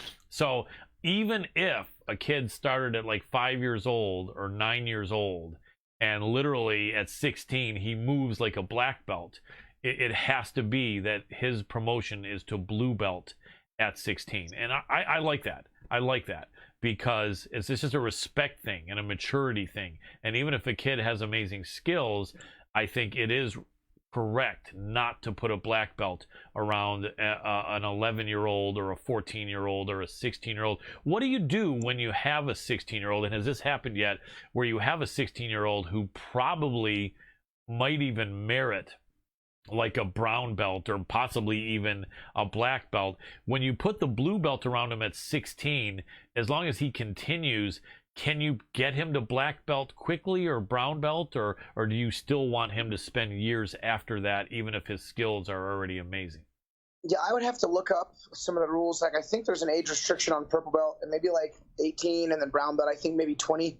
But just a good example to see that like done appropriately is look at Roberto Jimenez. You know, he was training as a kid, you know, was a blue belt already beating black belts. And then, you know, he was a blue belt for a while until he was, you know, eligible to get his purple. And then he was a purple belt beating black belts. Then he was a brown belt beating black belts. Now he's a black belt going against some of the best guys in the world. And the black belt's a good, like, neutralizing belt. There's just crazy levels to the black belt. But, yep. I mean, if you're curious, check out Roberto Jimenez and look at his time frame. And he's probably the best guy in the world to do it. Also, I'm sure Nicky Ryan I know he doesn't do as much gi work, but he's another, super young phenom. He's a little bit older now, but you can go back and look at his kind of historical track record of his age and his rank, and that would give you some of the world's best examples. Without a doubt. I had Gordon Ryan on the show here about 2 months ago, and we had a good chat, and he threw his brother Nicky in there, and I don't remember what the answer was, but I asked him his thoughts about where his team was going to go, and this is before they made the decision to go to Texas. As far as like who had the most potential, and who was really going to be a person taking his place while he was out, before it looks like he had something had some good words about his condition, which was recently. But he threw out some interesting words about what he thought his guys had as far as their strengths, as far as Nicky Rod, as far as Nicky Ryan, and as far as Craig Jones. And he mentioned who had what strength really, which was their best quality. And I think maturity, because I think because of age, because I think Nicky Ryan still might be like 19 or something like that, and I think because of that he isn't a black belt, and he might not even be a brown, because like you said, that might be 20. And so it's amazing the dues they pay. Do you ever have a thought when you look at a striking class, and I'm sure because you're a good striker yourself and you've trained for a while, but I went to a karate promotion event with a girlfriend of mine a few years back, and she had a little niece and nephew who were like 10 years old, and they were both getting their black belts. And I won't mention the style because I have respect for all styles, but I remember kind of sitting there, and it was a nice ceremony, and their form looked good. They're 10, 11, 12 years old. But I remember I said to her, I said I don't like seeing a black belt put around a child. And I just said, because unfortunately, if you have a child who is, even though a lot of kids are big and tall nowadays, who's like 5'8" or 5'3" or even 6 feet tall, but 130 pounds, and they're a child, and they're a black belt, they're still not really going to be able to defend themselves against an adult if they're attacked. And I just feel like, how can you put a black belt around someone who is not going to be able to even defend themselves against an unskilled adult? What's your feeling on that? Yeah, I mean, it's the same reason people do most messed up things. It's for money. Usually the traditional martial arts, like belt ranking, promotion, whatever. It's just like there's belt fees and promotion fees. It's just a money grab, and the legit guys are legit, and they're gonna know it. And that's just the traditional martial arts game has just changed so much, really, since the UFC came out. And everyone kind of found out like Muay Thai and kickboxing and boxing is the way to go if you want to learn how to strike. And, in all three of those, there's not a lot of like belts, especially of course in like boxing and Muay Thai, there's no rank. And that's not super surprising. I think it's good for kids that you get that discipline, but like depending on the martial art, a black belt is a lot less impressive. Yeah, without a doubt. Another thing is, I think when you have these children in a traditional art and they get their black belt and they're 10 or 12, a lot of times that's when they end up saying to their folks, can I finally be done doing this?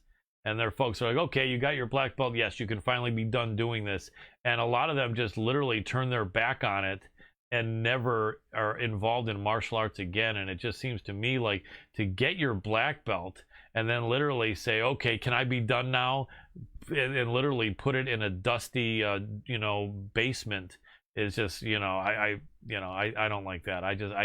To have gotten something that means something like that, and then literally you never train in the martial arts again, I think it is a problem, because it should mean something, right? And it should mean that you have interest in this. I mean, yeah, I couldn't agree more. Yeah, I appreciate that. All right, so excellent win for Ricky Turcios. Unique dude. That guy is a character. They showed him, he was singing? What song was he? Yeah, Freebird, the classic 70s song, and they didn't have the rights to it, so Karen Bryant had to just show him singing without sound. But that's a really cool dude, and I can't wait to see him continue. Let me ask you real quick about that fight. He had a hell of a fight there against a wrestler who was really determined to beat him. And one of the things I noticed in your guy Ricky was that he just was so determined to not lose. And I was cheering for him to come back, and he had to be busy after those takedowns. Not that he was getting beaten really, but he had to be busy.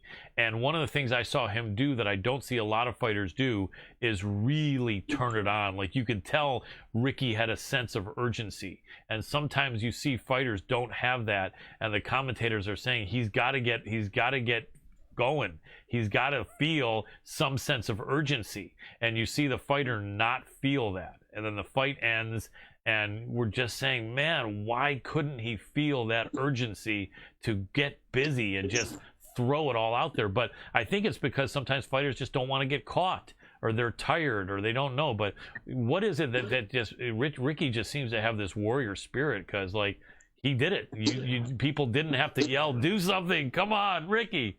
The dude's pretty self-motivated, isn't he? I mean, yeah, for sure. And there was a lot on the line. That was more than just an average fight. He fought his butt off in the house and trained super hard for this. And this was more than just an average win. Yeah. And again, I commend him for that as well. I've been in fights before. I've needed to get up and didn't, and Rick didn't have that in his system. That was awesome for him to listen and kind of forge ahead. And I remember when they were reading the decision, I was like worried, it was a split. Yeah. And then our striking coach, Matt Wald, he's been with us forever. He's like, man, we did all the damage in that fight. Yeah. And I was like, all right, cool. And then sure enough, we got the decision. And then we went back in the hotel room and we watched the fight again. And then watching it, the second time, it made me realize that, Brady fought hard and did great. He really cleaned a lot of things up, but he didn't threaten a single submission. He didn't really land anything on top. So his takedowns got him a little bit of top control time, but I mean, Ricky almost doubled his striking numbers and had swept him a few times, threatened 2 triangles, had a really deep guillotine, and the fight was actually not as close as I remembered watching it back. Yeah, I believe that. He really was touching him, and he just kept putting it on him, and he kept being busy, and that's something that is really important. He's a tough dude. What weight division? He was bantamweight, is that it? Bantamweight, yeah. Nice. There's a lot of good dudes there, and he seems like he's going to be a great fighter to watch. Now, when he's your student over at Gracie Barra, does he go over to Fortis at all, or is he not involved with Fortis at all? No, he's been with me a time or two, but he actually was in Sacramento for 5 or 6 years. So when he travels for his cross training, he'll usually go to Alpha Male back in Sac. And then when he's in Houston, he'll train with us. Nice. So he's got a good little duo camp split, much like myself. And I like how that works. And I remember early on, way back in the early days, and maybe not even that long ago, everyone was discouraged from that because people would be mad. Like, you remember the situation where TJ Dillashaw at first had left Alpha Male, and all he did was say, hey, look, I know the head coach is no longer Bang Ludwig. I'm close with Bang. I'm just going to do some training over here with Bang, and then I'll train with you guys at Alpha Male. And I don't know the exact word on it, but I think this was 6-7 years ago, and Uriah Faber was like, no, what are you talking about, dude? You're training for Alpha Male, or you're training for Alpha Male, or you're not a friend of ours. And yeah, man, I don't know. I wouldn't take TJ Dillashaw over Uriah Faber. It's like an angel and a yes, that is true. Yes, no, I'm not trying to make Uriah the villain. I do agree. You're right, and I'm glad you clarified that. But I guess my point is, and sorry if I stepped on your words, that I think now a lot of schools are understanding that they need to be looking out for the fighter himself. And even if it means when he's over on this coast, he can train there, it's okay. So I'm liking what you're saying. And I think things are changing that way more. Because I think it used to be schools were all tripped out on the fact that they don't want their guys training anywhere else. I mean, that's fair. I go to Fortis. I mean, the training is amazing. The training partners are amazing and super high level. But I go there for one pretty big reason, and that's the coach. He's just able to guide myself and my coach on what to do. So I mean, he's very tactical. He's awesome. Yeah. So I just needed some higher level guidance, and I found it in Coach Safe over at Fortis. Absolutely. And and I was going to say, I give you respect for not giving Ricky any problems when he's on the West Coast to train at Alpha Male, because a great combination, I think, with you, with Gracie Barra and them. Absolutely winning combination, as we could see. So you got David Zawada. What do you think of that fight? This was a quick one, too. I mean, you had that impressive win over Cowboy, but obviously they have so many fighters that it's just so hard to find spots. obviously ideally might have been a full camp for you. Were you pissed off at all when you fought that really high level fight, and you might think they might say, okay, we're going to reward Alex with a main event or this big fight, and instead they got a quick turnaround? Were you okay with that? Was it that you wanted to fight sooner, or how did that come about, and what's your feeling on the fact that it's a short notice fight here against David Zawada? Yeah, I was training super hard after that Cowboy fight, thinking they'd offer something, and I just never really got an offer. And then as soon as I started to kind of ramp things down, is when I had gotten an offer to fight in December. And I was like, man, I didn't want to wait till December. And they said they needed somebody to fill in a fight in 2 weeks. So I decided to choose that. And I mean, yeah, big opportunities are great, but I really don't care. I just enjoy fighting, and especially getting paid. So I was happy to step in. Absolutely. Was that fight made before you were at the event with Ricky this last weekend, or after, or during? It was before. So okay. I had caught wind of it on Friday. I trained really hard on Saturday, Sunday, Monday, and then had gone up to Vegas with Ricky last Tuesday. Did a lot of training here in Vegas with Rick and my coach. And then went back home, trained super hard Sunday and Monday, and then landed back in Vegas today.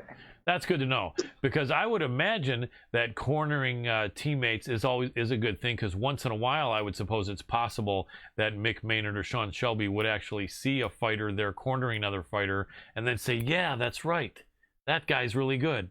Let me get him a fight. So it probably never hurts, although that wasn't the case in this case. They had already talked about this with you before they saw you. But I guess sometimes when the more you're there in front of them, the better.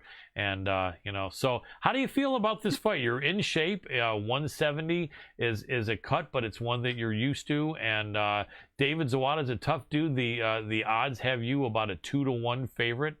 And what do you think about this fight? What does David Zawada have to offer in this matchup, in your opinion? Yeah, I was somewhat surprised on the odds, man. He's good. He's had 4 fights in the UFC with 4 very, very high-level opponents. 2 of his losses are splits, so they certainly could have been wins.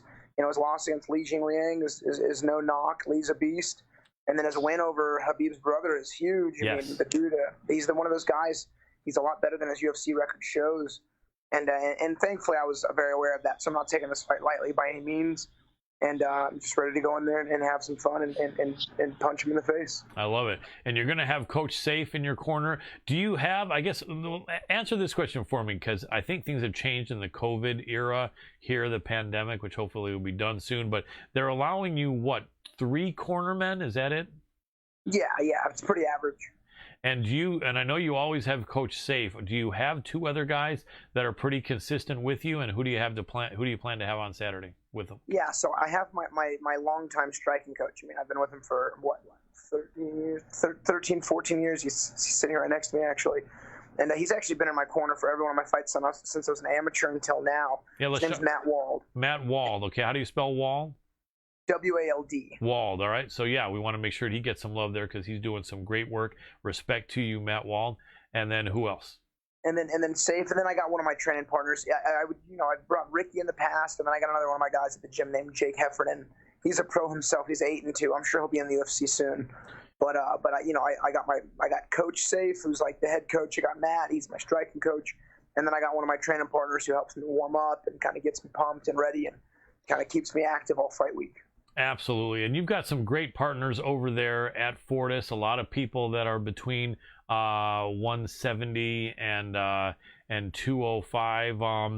Do you ever get any use out of any guys that are like light heavyweight, or at 170, do all your training partners pretty much need to be between like 55 and 85? No, I mostly go with welterweights and middleweights. I've done like a couple of kickboxing rounds with some of the 205ers, but they're so big, and there's a lot of 205ers. They usually go with each other, but I mostly go with the welterweights at Fortis, and then the middleweights and welterweights are around Houston. So I'm happy with my high level pros. Absolutely.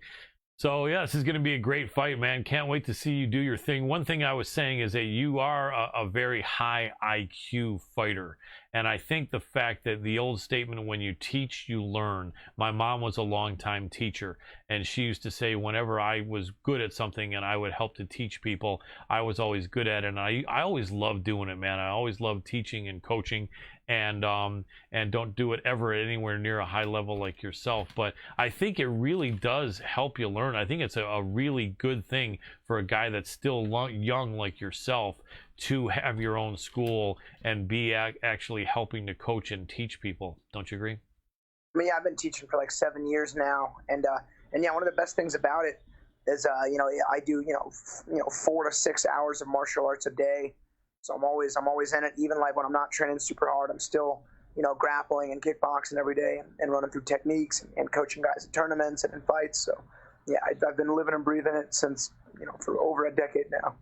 Excellent. Now, when you are as knowledgeable as you are, I know you look toward the great coaching of Coach Safe, but I would imagine every coach coaches a fighter differently. If Coach Safe had a 21-year-old fighter who had virtually no experience as a pro, the coaching he'd be doing in the corner is a lot different than what he'd be doing for you. But with all the knowledge that you have, does he kind of check your opinion and your thoughts sometimes between rounds, or will he just always say, hey, here's what I think, and hopefully Alex is not insulted that I'm telling him something that he already knows? No, come fight time, I'm 100% down to hear whatever he has to say, and I'll just go out there and fight. Usually before the fight, we'll watch tape, and he'll throw me some ideas, and I'll throw him back some ideas, and if he doesn't like him, I'll tell him. If he does like him, we'll work around it. But now it's a really good system. I'm very much so a student when it comes to being with Safe, and I prefer it that way because I actually needed that. I had to seek that out. Absolutely makes sense. We only got a couple minutes left, and can't wait to see this fight on Saturday. Anyone else from Fortis or from Gracie Barra, the Woodlands, fighting Saturday?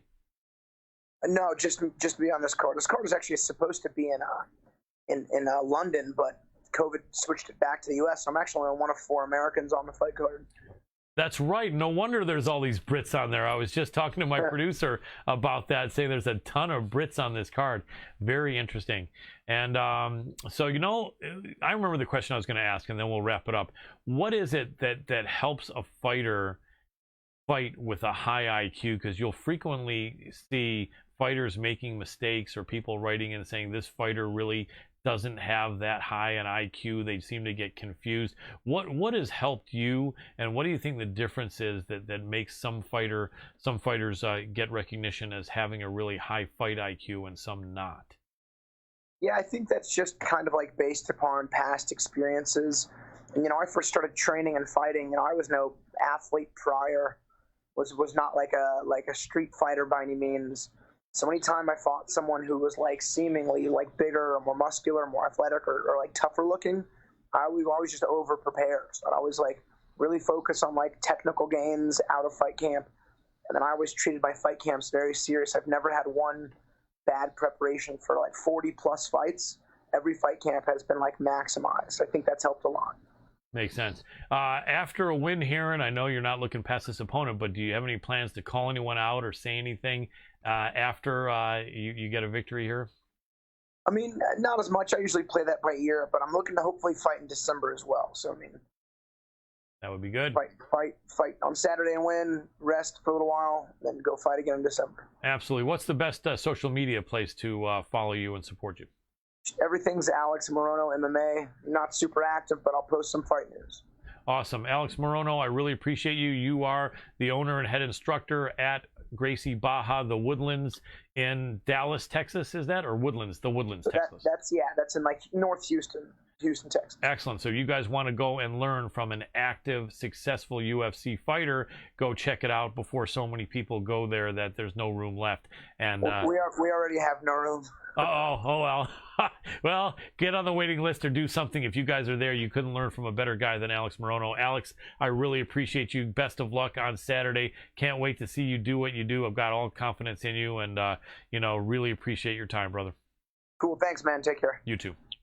And that was Alex Morono, a really, really good guy. He's been on our show several times, and he definitely has a big fight coming up this Saturday against David Zawada. Short notice.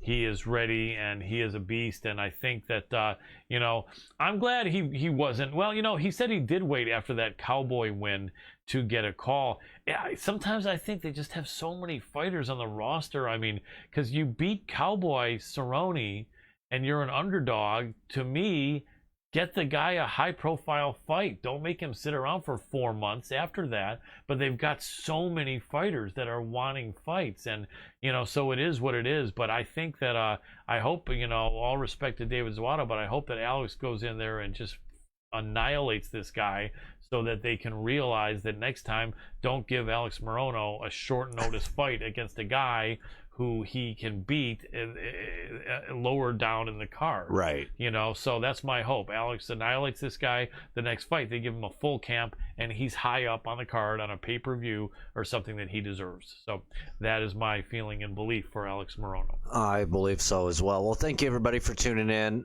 We've got somebody, I'm going to go edit out one of their comments, but thank you everybody for tuning in. You're absolutely amazing. Thanks in advance for all the likes, comments, and shares. Hit up our social media if you haven't already. If you're over on the Hannibal TV or any one of our other sources, go ahead and go on over to Fight TV. It's FITE.tv. Subscribe to our channel just by putting it in our name in the search bar. It's MMA Power Hour. And if you're on Fight TV, like I said, hit up all these other places. Love you guys. Absolutely. I'm out for the night. Thank you for all you do, Dr. Adam Roorda. It's amazing. Really appreciate you, brother. You're a genius, a streaming genius and producing genius. Thank you all so much. I'm sure we may have comments from our good friend Marcus23, who is a big, long-time supporter of our show and friend, and grateful to him and all you other guys. And we are going to have next week Matthew Semelsberger, Semi the Jedi, the great UFC welterweight, on the show. Can't wait to have him on, and we're going to see who else we can get, but it's going to be some good people. We really appreciate you. Go out and spread the love in a positive way. Be that guy, be that girl. It'll come back to you a million times over, and we need a lot of love during these hard times. So take good care of yourself, and just know that we really appreciate you. So for the entire team here, Dr. Adam Roorda, this is Colin Crandall, if I can say my name. Big love and respect to you. And for tonight, I am tapping out. Peace.